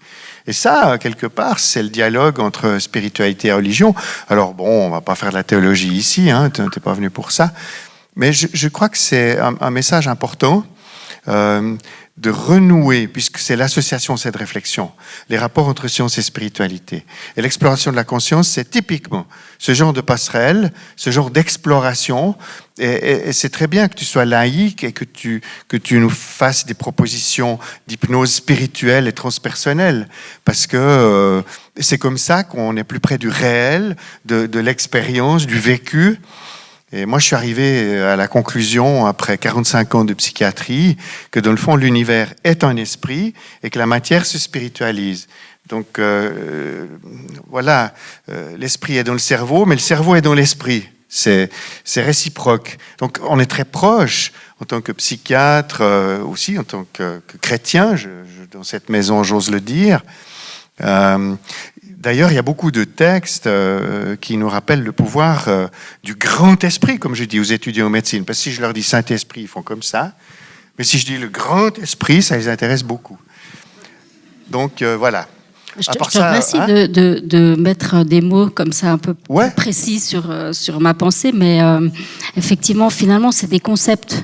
Et quand on fait l'expérience de la foi ou qu'on fait l'expérience de la lumière, de la transcendance, moi j'ai envie de dire, peu importe si c'est le Saint-Esprit, le Grand Esprit, ce qui est important c'est de le faire et c'est de ne pas oublier que, surtout dans nos sociétés, je pense qu'on est très très axé mental, on donne beaucoup de valeur à la réflexion et c'est important de mettre du sens, de faire des liens, tout ça, mais il y a un moment, je pense qu'il faut vraiment expérimenter parce que c'est là que chacun a ses réponses. Et ce qui est fantastique quand on est thérapeute et qu'on voit toute cette palette, que ça soit de l'hypnose classique à l'hypnose spirituelle, à la transpersonnelle, sous-psychédélique, en fait, il y a quelque chose qui est toujours subjectif, individuel.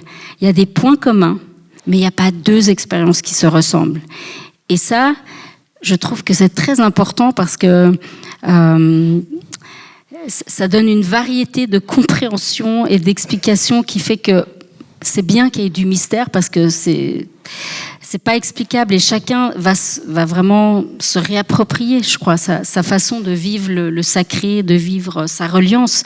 Et ça serait dommage de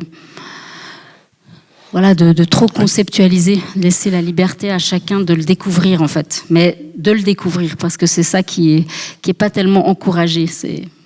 C'est pour ça que je suis tellement content que tu sois venu nous dire tout ça, parce qu'il y a dans nos hémisphères gauche des connaissances, mais il y a dans nos hémisphères droite et dans nos émotions des expériences. Elles ne sont pas réductibles les unes aux autres. Il y a une dialectique de la connaissance et de l'expérience, il y a une dialectique du savoir et du croire, qui est une histoire ancienne. Et j'entendais qu'il y a un homme debout, il faut communiquer avec l'invisible, c'est le chaman, et le premier médecin, finalement, la racine de la médecine, c'est le chamanisme, parce qu'on soigne le corps et l'esprit dans une dialectique entre le visible et l'invisible.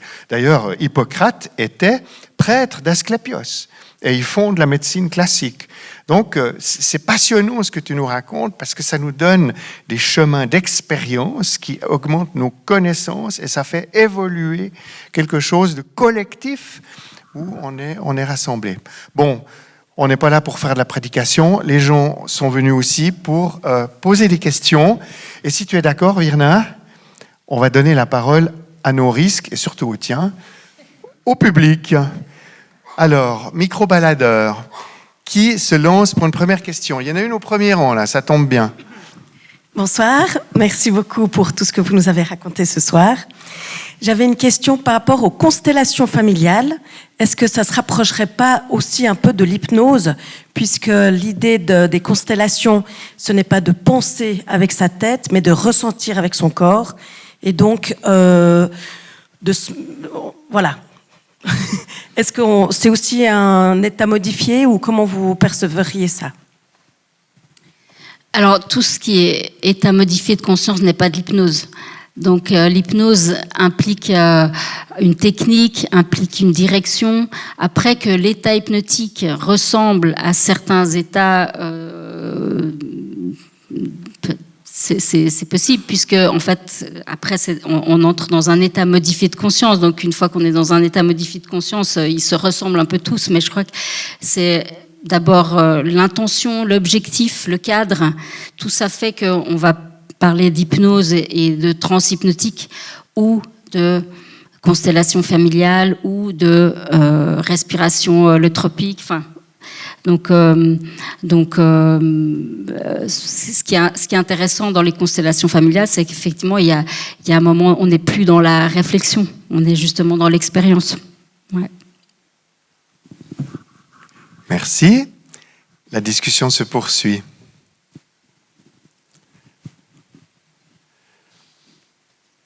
Vous êtes intimidés, hein?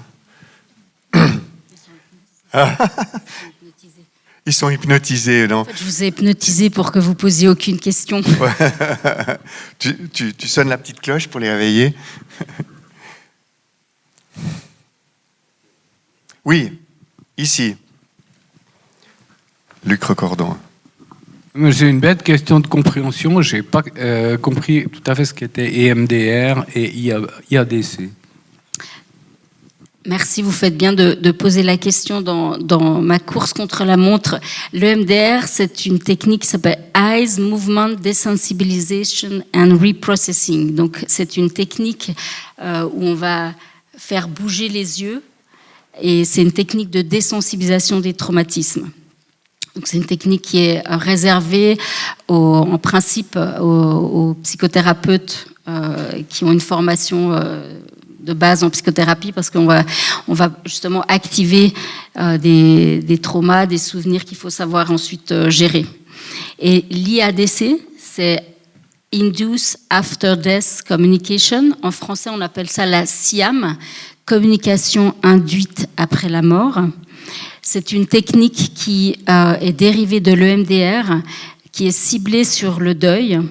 Donc, on va aussi utiliser le mouvement oculaire, mais on va vraiment centrer sur la douleur du deuil. Donc, c'est un peu une thérapie brève pour le deuil. Et dans cette technique, ce qui est observé parfois, c'est que la personne peut avoir une communication avec le défunt. Donc, ça n'arrive pas à chaque fois parce que justement pour les questions de mystère de la vie, mais par rapport à l'EMDR, qui a aussi des techniques et des protocoles pour le deuil, l'IADC laisse cette possibilité et cette ouverture qu'il peut y avoir, cette communication. Et évidemment, comme vous imaginez, quand ça se passe, les patients sont très très apaisés dans leur deuil parce qu'ils ont une communication un peu comme s'ils allaient chez un médium, mais bon, beaucoup moins souvent précise et c'est souvent des messages je vais bien, t'inquiète pas, continue ta vie ou simplement des visions de les voir qui sont en train de continuer à... Alors après, bon, chacun peut se prononcer ou pas si c'est vraiment le défunt, si c'est un souvenir ou autre, mais si vous étiez là à la conférence de Brigitte, je crois qu'elle vous a convaincu que les défunts nous parlent et qu'ils sont pas si loin. Pour ceux qui n'étaient pas là, Brigitte Favre a écrit un livre sur les rapports entre la médiumnité et la psychothérapie. C'était la conférence numéro 3 et elle est sur Internet pour cette réflexion. Tu peux aller la regarder. Je vous encourage à aller la voir, super conférence. Est-ce qu'il y a d'autres questions? Oui, ici. Ah, madame d'abord, monsieur après, oui. Devant la bouche, oui. Si j'ai bien compris, que veut dire respiration holotropique? Est-ce que ça rejoint les méthodes de Rebirth à l'époque? Alors, pas tout à fait, parce que les méthodes de Rebirth, c'est assez proche quand même de l'hypnose, et c'est orienté pour le rebirth, c'est-à-dire pour que la personne, elle revive sa naissance. La respiration holotropique, il n'y a pas d'objectif précis, il n'y a pas de direction, c'est simplement, on va activer la respiration avec en général de la musique. Souvent, ça se fait en groupe parce que du coup, ça booste l'énergie.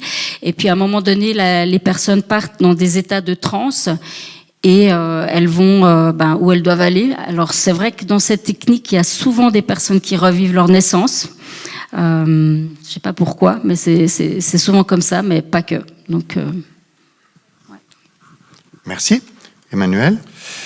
J'ai une question un peu naïve. On a tous vu des spectacles d'hypnose avec des gens qui, en un claquement de doigts, faisaient tomber la personne en face. C'est du réel, parce que vous avez parlé d'hypnose directive, cet ordre-là, ou ça marche vraiment, ce genre de choses, ou... Oui, ça marche vraiment. Alors, ce qu'il faut savoir, c'est, je voulais en parler dans la conférence, mais j'ai zappé sur ça parce que pas le temps. En fait, a priori, dans les études montrent qu'il y a 20% de la population qui est extrêmement suggestible, 20% qui l'est pas, et puis le reste, c'est un petit peu au milieu. Et ce qui est intéressant, c'est que ça aussi, les neurosciences sont en train de montrer que y a une trace, il y a une formatation cérébrale. En fait, il y a des gens qui sont plus susceptibles, plus suggestibles, plus hypnotisables que d'autres. Donc, en fait, ce qui fait Mesmer, parce qu'il s'appelle aussi Mesmer, il était à Genève d'ailleurs faire un show il y a quelques jours. Il va faire des petits exercices. C'est pour ça que je vous ai dit au début, rassurez-vous, je suis pas en train d'observer qui est suggestible ou pas. En fait, il va faire des petits exercices. Par exemple, il va dire vous levez les bras et maintenant vos bras restent. Je sais pas comment on dit ça, mais enfin restent en l'air. Merci. Et puis il va observer. Il va dire vos bras ne peuvent plus descendre. Et puis après, il va dire, par exemple, maintenant vous pouvez revenir. Et puis en fait, il va observer les gens qui n'arrivent plus à baisser les bras. Et ça, c'est les personnes très suggestibles. Et ça, c'est très facile de faire ce qu'il fait. Mais si vous observez bien ces techniques, c'est des techniques qui vont pas durer longtemps. Hein. Si par exemple vous faites oublier un chiffre à quelqu'un.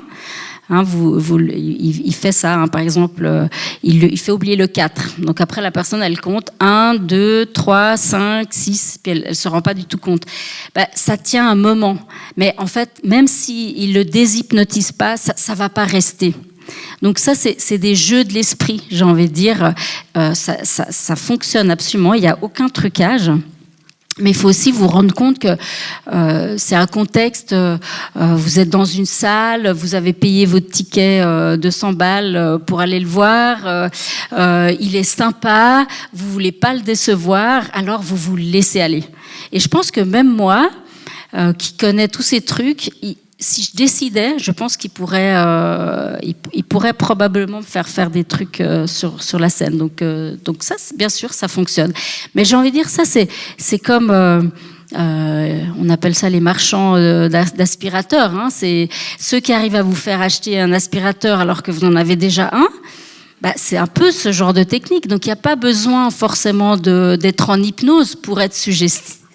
Ou être réceptif à la suggestion, on peut réussir à manipuler et à suggérer des choses à des personnes, même quand elles ne sont pas sous hypnose. Donc, voilà. Je vais glisser une question parce que je suis psychiatre et puis j'ai quand même vu beaucoup de demandes magiques de gens qui ne sont pas très solides psychiquement, des schizophrénies, des choses comme ça.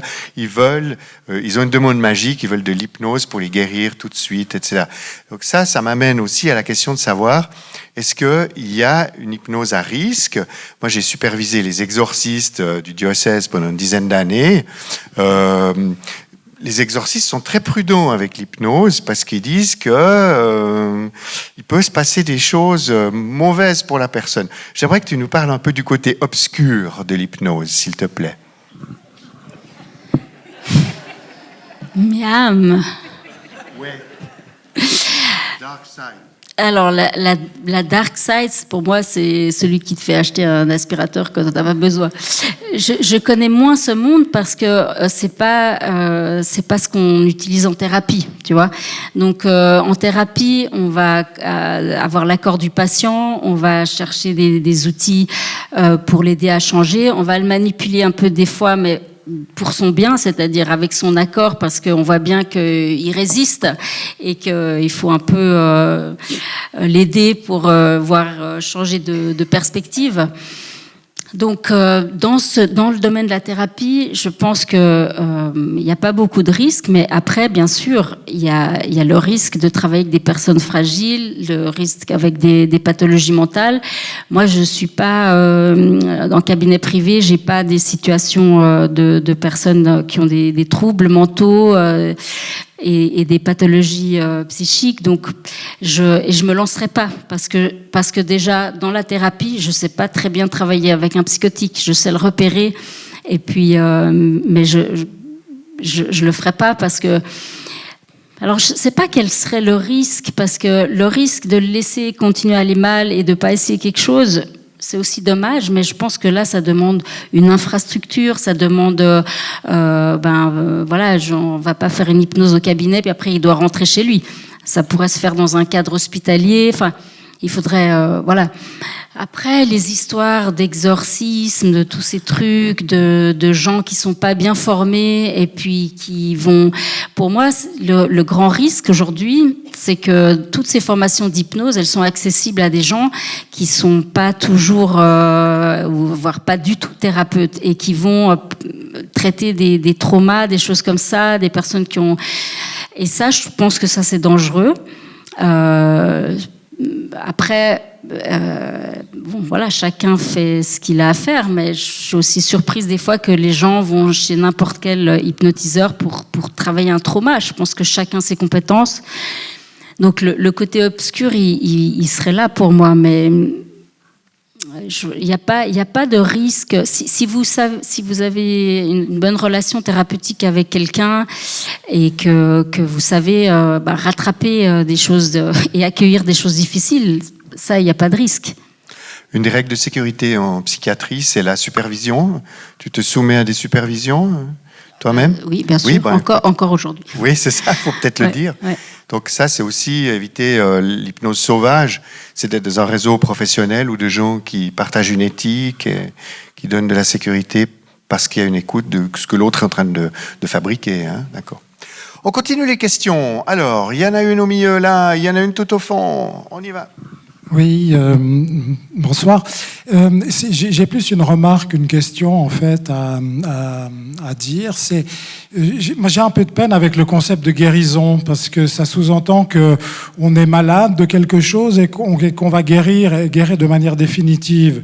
Or, je pense qu'on est à peu près tous malades et qu'on guérit jamais, mais que, en fait, c'est un travail de tous les jours avec ce que vous nous avez dit et c'est des techniques magnifiques, c'est des réflexions magnifiques. Et je pense que, en fait, chacun devrait plutôt se dire, qu'est-ce que je fais aujourd'hui pour me maintenir en santé, plutôt que de dire qu'est-ce que je vais pouvoir trouver pour pouvoir guérir, parce que j'ai la conviction, en fait, qu'on guérit jamais, en fait. Merci pour votre remarque. Alors ça, c'est un grand débat. Ce que j'aurais juste envie de dire peut-être, c'est que quand même nous, comme si on voit des gens qui ne peuvent plus fonctionner. Alors il y a la première guérison, c'est déjà juste de pouvoir retourner à la vie et de pouvoir juste fonctionner. Et je me permets quand même d'utiliser ce terme de guérison. Après, il y a la transformation. Toutes ces techniques, c'est tout un champ d'exploration de la conscience, de transformation. Et puis, bon, est-ce que ça, c'est de la guérison ? Enfin, on pourrait débattre pendant longtemps. Mais je comprends tout à fait ce que vous voulez dire et je dirais même qu'en fait, souvent, et si vous parlez avec des personnes qui ont eu des maladies graves, elles vont dire parfois même merci que j'ai été malade parce qu'en fait, ça m'a permis d'ouvrir les yeux, ça m'a permis de voir ce qui allait pas dans ma vie, ça m'a permis de me transformer. Donc, effectivement, le concept de maladie, de pas aller bien, ça peut être aussi un outil d'évolution. Mais voilà, il faut quand même se rappeler qu'il y a des gens qui peuvent plus fonctionner et qu'il faut aider. Voilà ce que j'ai envie de dire. Il faudra venir au Festival Guérison du 15 au 18 mai, ici. On va aborder ce thème qui est passionnant. Alors, je ne sais pas si le micro est monté sur la galerie. Oui, alors il faut passer le micro au monsieur qui demandait la parole. Il y en a deux sur la galerie, alors oui. Oui, bonsoir. Vous avez abordé plusieurs fois l'approche psychédélique. Sans trop entrer dans le détail, j'aimerais savoir quelles substances sont utilisées.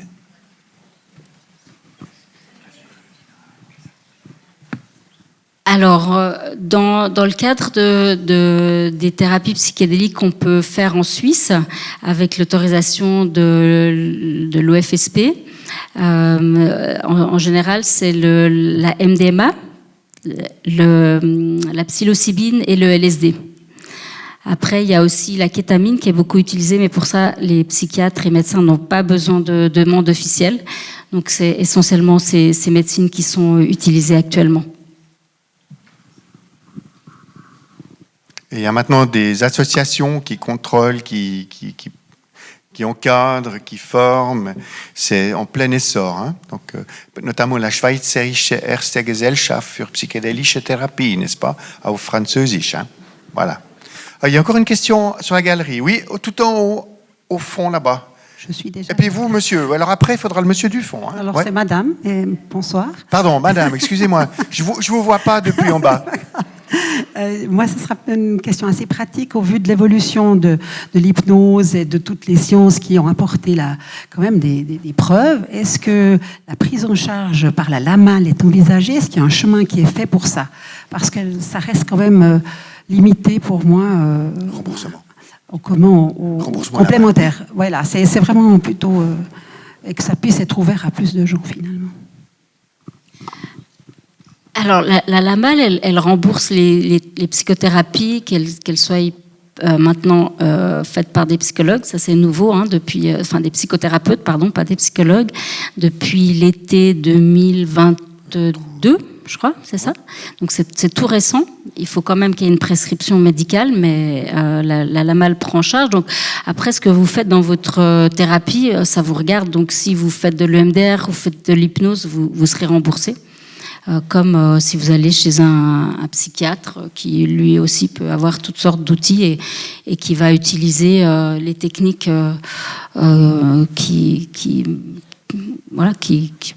pour lesquelles il est formé. On continue. La galerie, il y avait encore quelqu'un en haut là. Ouais.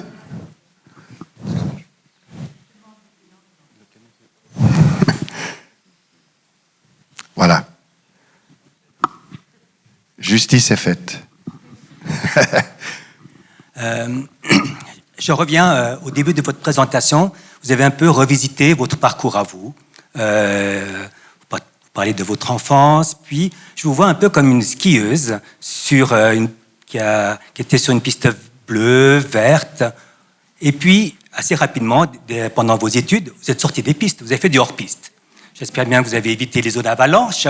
Et puis, ma question est que dans votre pratique, vous recevez des enfants? Est-ce que vous revenez un peu à votre source à vous, qui est aider les enfants? En oncologie, une évidence, un besoin massif, mais aussi on a quand même toute cette population de jeunes enfants avec des troubles de l'attention, avec des problèmes, on va dire, systémiques familiales, et on a quand même notre avenir, notre jeunesse qui ne se porte pas super bien. Et puis ceux qui vont pas bien, ils vont pas beaucoup mieux à plus tard. Et puis après, dans le monde un peu compliqué qu'on leur laisse et qu'ils vont devoir affronter, des choix à faire, ça peut aller un peu moins bien. Je parle, par exemple, je pense aussi à tous nos jeunes. Dans le monde de la formation, on en voit plein qui craquent. Épuisement, burn-out. On parle des étudiants en médecine qui ont déjà décidé qu'ils n'allaient pas pratiquer leur médecine. Même chose probablement chez les juristes, avocats. Il y a un désenchantement, une démotivation. Bon, là, je couvre super large. C'est peut-être moi qui approche de la zone avalanche. Mais votre question à vous, est-ce que dans votre pratique, vous êtes ouvert, on vient vous chercher? Est-ce que les enfants sont plus suggestibles? Est-ce que vous travaillez avec eux? Est-ce que pour des éléments, on va dire, de membres pratiques, est-ce qu'on peut aider ces enfants qui, pour nombreux, sont un peu perdus? Et qui sont un peu aussi, si les parents vont pas super bien, des parents qui démissionnent et qui sont plus là. Ça en fait quand même une population qui va pas super bien. Donc, on peut aller à la source et puis aller au 3+, 4+, 5, mais on peut aussi, est-ce que, voilà, il y a une ouverture, est-ce que vous avez des moyens d'aider? Et puis, est-ce qu'il y a des psychothérapeutes qui sont intéressés par ça? Alors, oui, bien sûr, les techniques d'hypnose sont complètement adaptables aux enfants. C'est même assez joyeux de travailler avec les enfants et l'hypnose parce qu'ils se laissent embarquer, ils ont une suggestibilité très haute en général. Donc moi, j'ai beaucoup travaillé avec des enfants, des adolescents, des familles. Mais je dois dire que je me suis un peu essoufflée. Et après 20 ans de pratique en cabinet, après le Covid, j'ai décidé d'arrêter parce que la souffrance devenait comment dire, vraiment trop problématique parce que avec les enfants, il faut être en lien avec l'école, il faut être en lien avec les parents. Ça demande beaucoup de temps, d'énergie. Et là, j'arrivais plus. Et vous avez parlé de la démission des parents. J'avais quand même plus souvent l'impression qu'il fallait que je traite les parents que les enfants.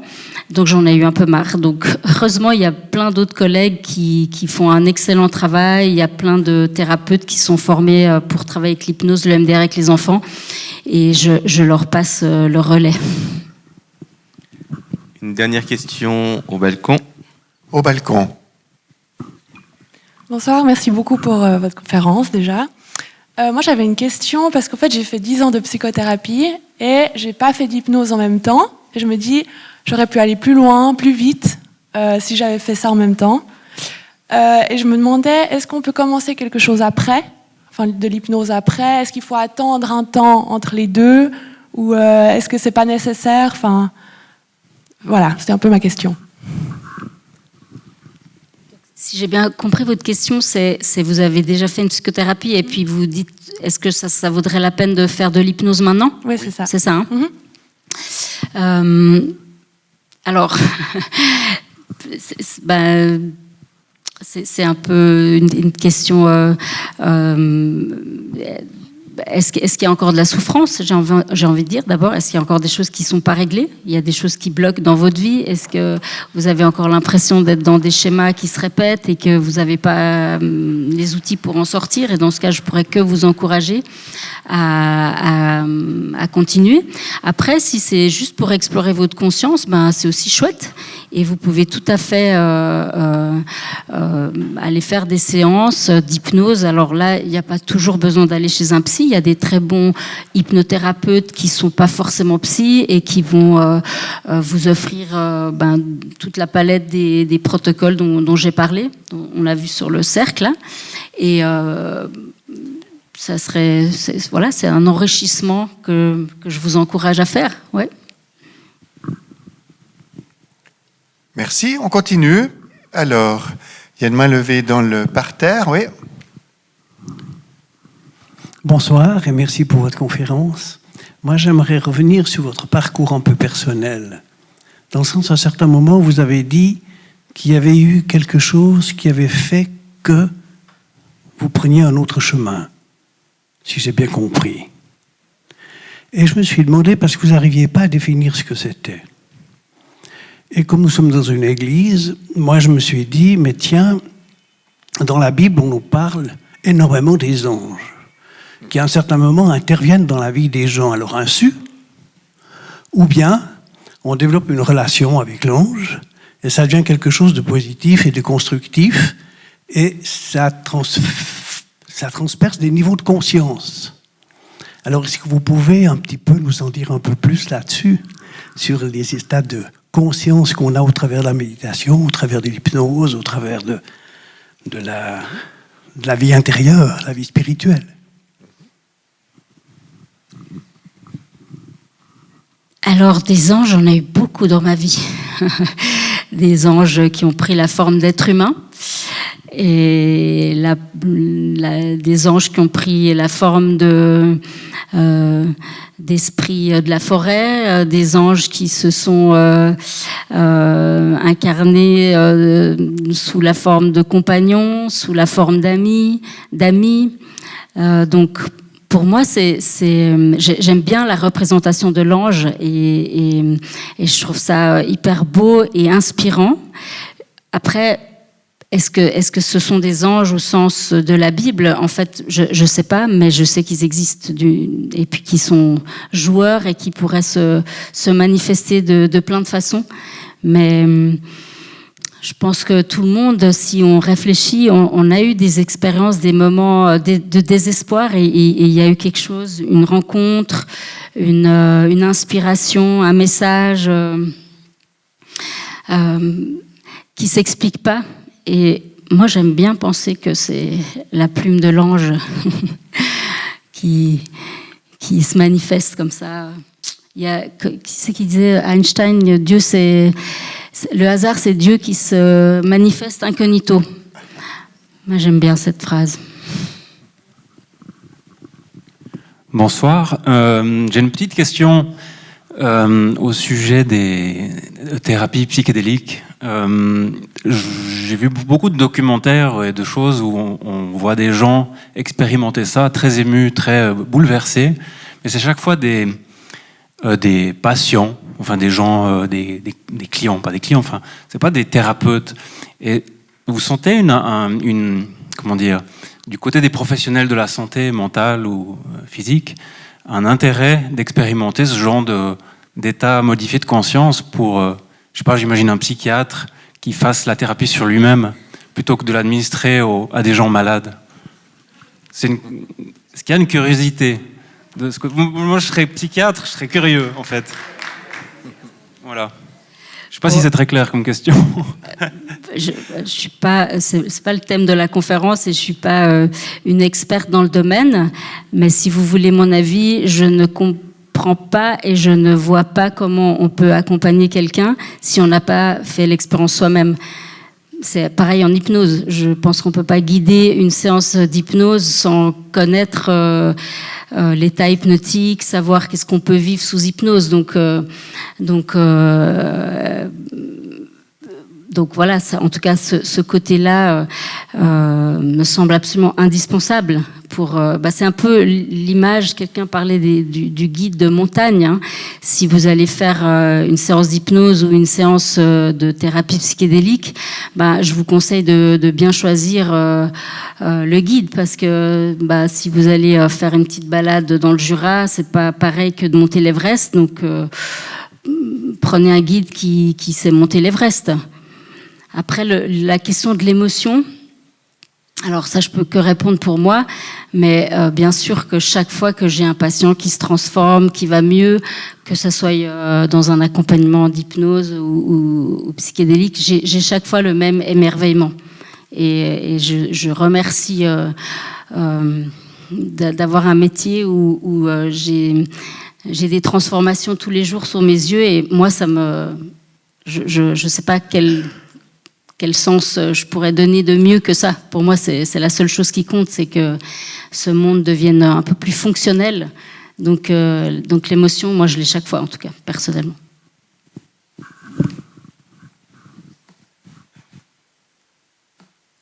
D'autres questions?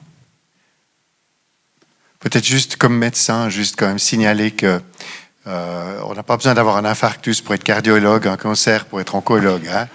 D'accord. Donc, on n'a pas besoin d'être fou pour être psychiatre non plus. Quoique, c'est assez fréquent. Oui, d'accord. Donc, il y a des psychiatres qui ont la licence officielle au FSP. Je crois qu'il y en a 30 et 40 actuellement dans toute la Suisse, qui sont membres de l'association, etc. Il y a une ceinture un peu nébuleuse de psychiatres qui sont un peu aux marges, notamment avec la kétamine, qui est légale, donc il n'y a pas besoin de demander d'autorisation. Et puis, il y a sans doute des psychiatres curieux qui font des expériences underground. Parce que c'est des vieux hippies, vous voyez, qui sont nés dans les années 50, vous voyez, c'est des choses qui arrivent.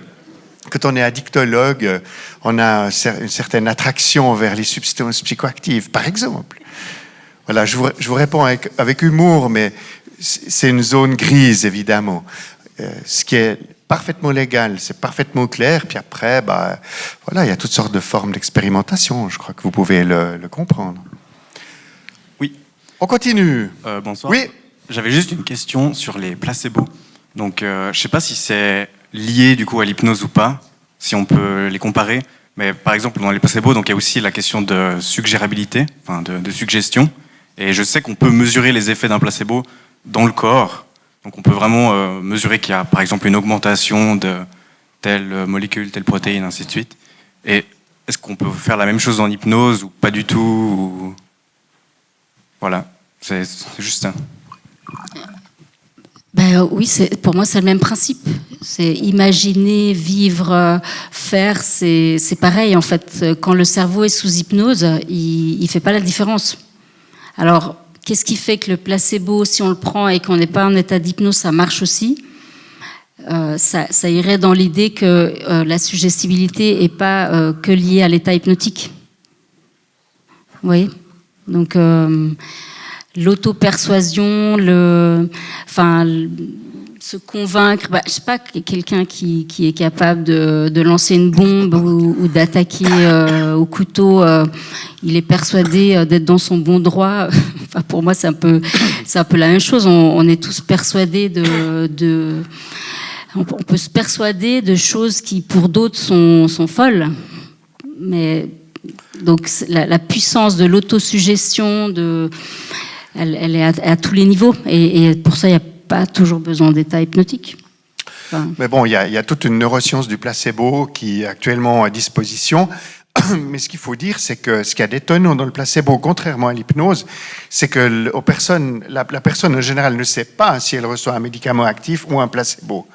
Donc ça, c'est intéressant parce que c'est une distribution au hasard. Après, on lève les codes. Et dans le fond, la puissance du placebo est saisissante. Je vous donne un exemple. Il y a eu une méta-analyse de l'effet des antidépresseurs aux États-Unis. L'effet des antidépresseurs, c'est grosso modo 35% sur des dépressions de gravité moyenne. Et l'effet du placebo, c'est 32%. Donc ça a foutu un coup terrible à l'industrie pharmaceutique. Parce que, évidemment, il y a une différence minime entre l'antidépresseur et le placebo, et ça ouvre des pistes sur l'effet du placebo lui-même, puisque, dans le fond, il y a des gens, on leur dit que c'est un placebo, mais ils s'en fichent, ils disent, je m'en fous que c'est du placebo. Moi, ça me convient très bien. Et on a des séries là-dessus. Donc, je crois qu'on est là dans la neuroscience du croire, de la suggestion, et qu'il y a maintenant une convergence entre la médecine, la psychologie, et puis ce qu'on peut appeler la conscience modifiée, qui devient un sujet scientifique. Et si vous avez pris conscience que la conscience est un sujet à explorer scientifiquement, eh ben on a avancé d'une grande case ce soir. Il nous reste 3 minutes, peut-être 1 ou 2 questions, les dernières. Oui, monsieur, une deuxième question. Il n'y a pas quelqu'un qui n'a pas eu de question encore? Non, mais monsieur il pose des bonnes questions. On va lui donner une deuxième.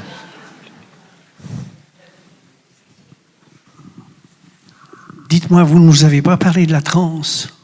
Parce qu'il me semble qu'à un certain moment, vous avez évoqué la question de la transe dans le cheminement de l'hypnose. Et entrer en transe, c'est aussi transformateur, non? Transformateur. Oui. La transe est transformatrice, bien sûr, oui.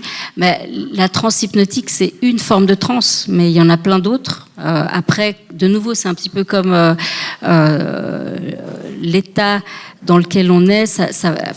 Au bout du compte, tous les chemins mènent à Rome. Donc, qu'on passe par une induction hypnotique, qu'on passe par la respiration holotropique, qu'on passe Corinne Sombrin, cette chamane française qui fait beaucoup d'études sur la transe auto-induite. Je crois qu'il n'y a pas beaucoup de différence dans ce qui se passe au niveau du cerveau, dans toutes ces techniques. Donc, ce qui est important, c'est pourquoi on va l'utiliser, quel objectif on a. Et comme je disais aussi au début, la transe a toujours été un outil de guérison depuis la nuit des temps. C'est dans toutes les cultures. Il y a quand vous voyez les cérémonies en Afrique, c'est beaucoup des transes avec de la danse. Ce qui change peut-être un peu, mais d'ailleurs, je ne sais pas si on dit la transe psychédélique. Je ne crois pas qu'on parle de ça parce que l'idée, c'est comment on va induire la transe. Donc la transe, elle peut être induite par la voix, comme en hypnose, elle peut être induite par le son.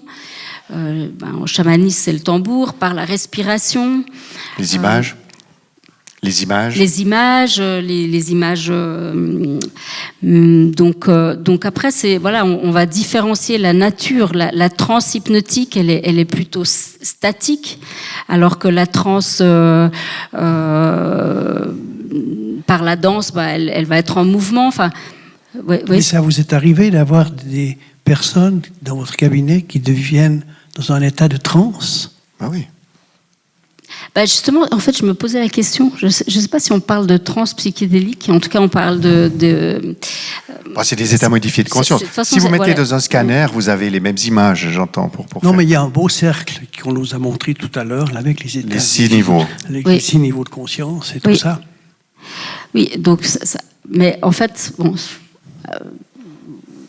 Parce qu'on peut presque atteindre l'éveil.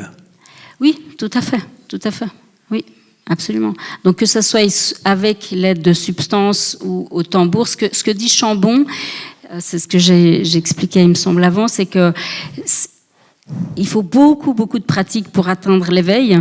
Il faut des années de méditation. Il faut peut-être des facilités aussi. Donc, avec les psychédéliques, ça peut aller très vite. Après, il faut être prêt aussi aux conséquences que ça peut avoir. Donc, ça, c'est pas rien. Mais voilà ce qu'on peut notre dire, ami peut-être. Mario Bourgard, qui a travaillé sur la transe des sœurs carmélites qui sont en extase christique. Donc, il a montré en imagerie cérébrale l'extase comme un phénomène de transe mystique. Donc, c'est un domaine en pleine exploration. Et je me réjouis qu'on est le 15 mai, parce que ça me fait la transition. Moi aussi. Le 15 mai, on va avoir Jérémy Narby, qui est un anthropologue fortement expérimenté, qui a vécu de nombreuses années en Amazonie, qui a une expérience considérable sur le chamanisme amazonien, mais aussi le chamanisme contemporain. Donc, ce sera une 5e et dernière conférence du cycle sur la conscience. Et je crois que Jérémy va reprendre le flambeau sur ce que nous a dit Virna, qui elle-même a repris ce qu'avait dit Brigitte Favre, qui elle-même... Voilà. Donc, et je vais peut-être, puisqu'il est l'heure, on pourra peut-être poser des questions à la table. J'aimerais juste faire peut-être une annonce, c'est que nous aurons avec Jérémy Narby la dernière conférence du cycle sur la conscience le 15 mai de 19h à 21h dans cette salle. Il va ouvrir aussi le festival Guérison qui aura lieu pendant plusieurs jours. Le 16 mai, je vais animer une table sur le spiritual care, ce qui est aussi une dimension du 3e ordre de la médecine, spiritualité en médecine. Et comme vous le savez, malheureusement, le Centre culturel des terreaux doit fermer ses portes pour une saison, pour des raisons de conformité à la loi et la prévention des incendies. Donc, notre salle ici sera fermée une année. Mais certaines activités vont continuer à se déployer et Cèdre Réflexion va faire un 2e cycle sur la conscience sur la saison suivante. Ce sera cycle conscience 2e acte et ça aura lieu vraisemblablement au Casar. Et ceux qui s'intéressent à la sortie dans la salle, ils peuvent mettre leur adresse email et on leur donnera des informations. Sont pressentis pour le 2e cycle des gens comme Philippe Guillemot, Romuald Le Terrier, des gens qui étaient sur le livre d'ailleurs de la conscience dans tous ces états là que Virna nous a présenté. Voilà. Donc, mettez votre adresse email si vous voulez en savoir plus, si vous voulez faire le 2e cycle l'année prochaine. Pour le moment, je propose qu'on applaudisse chaleureusement Virna.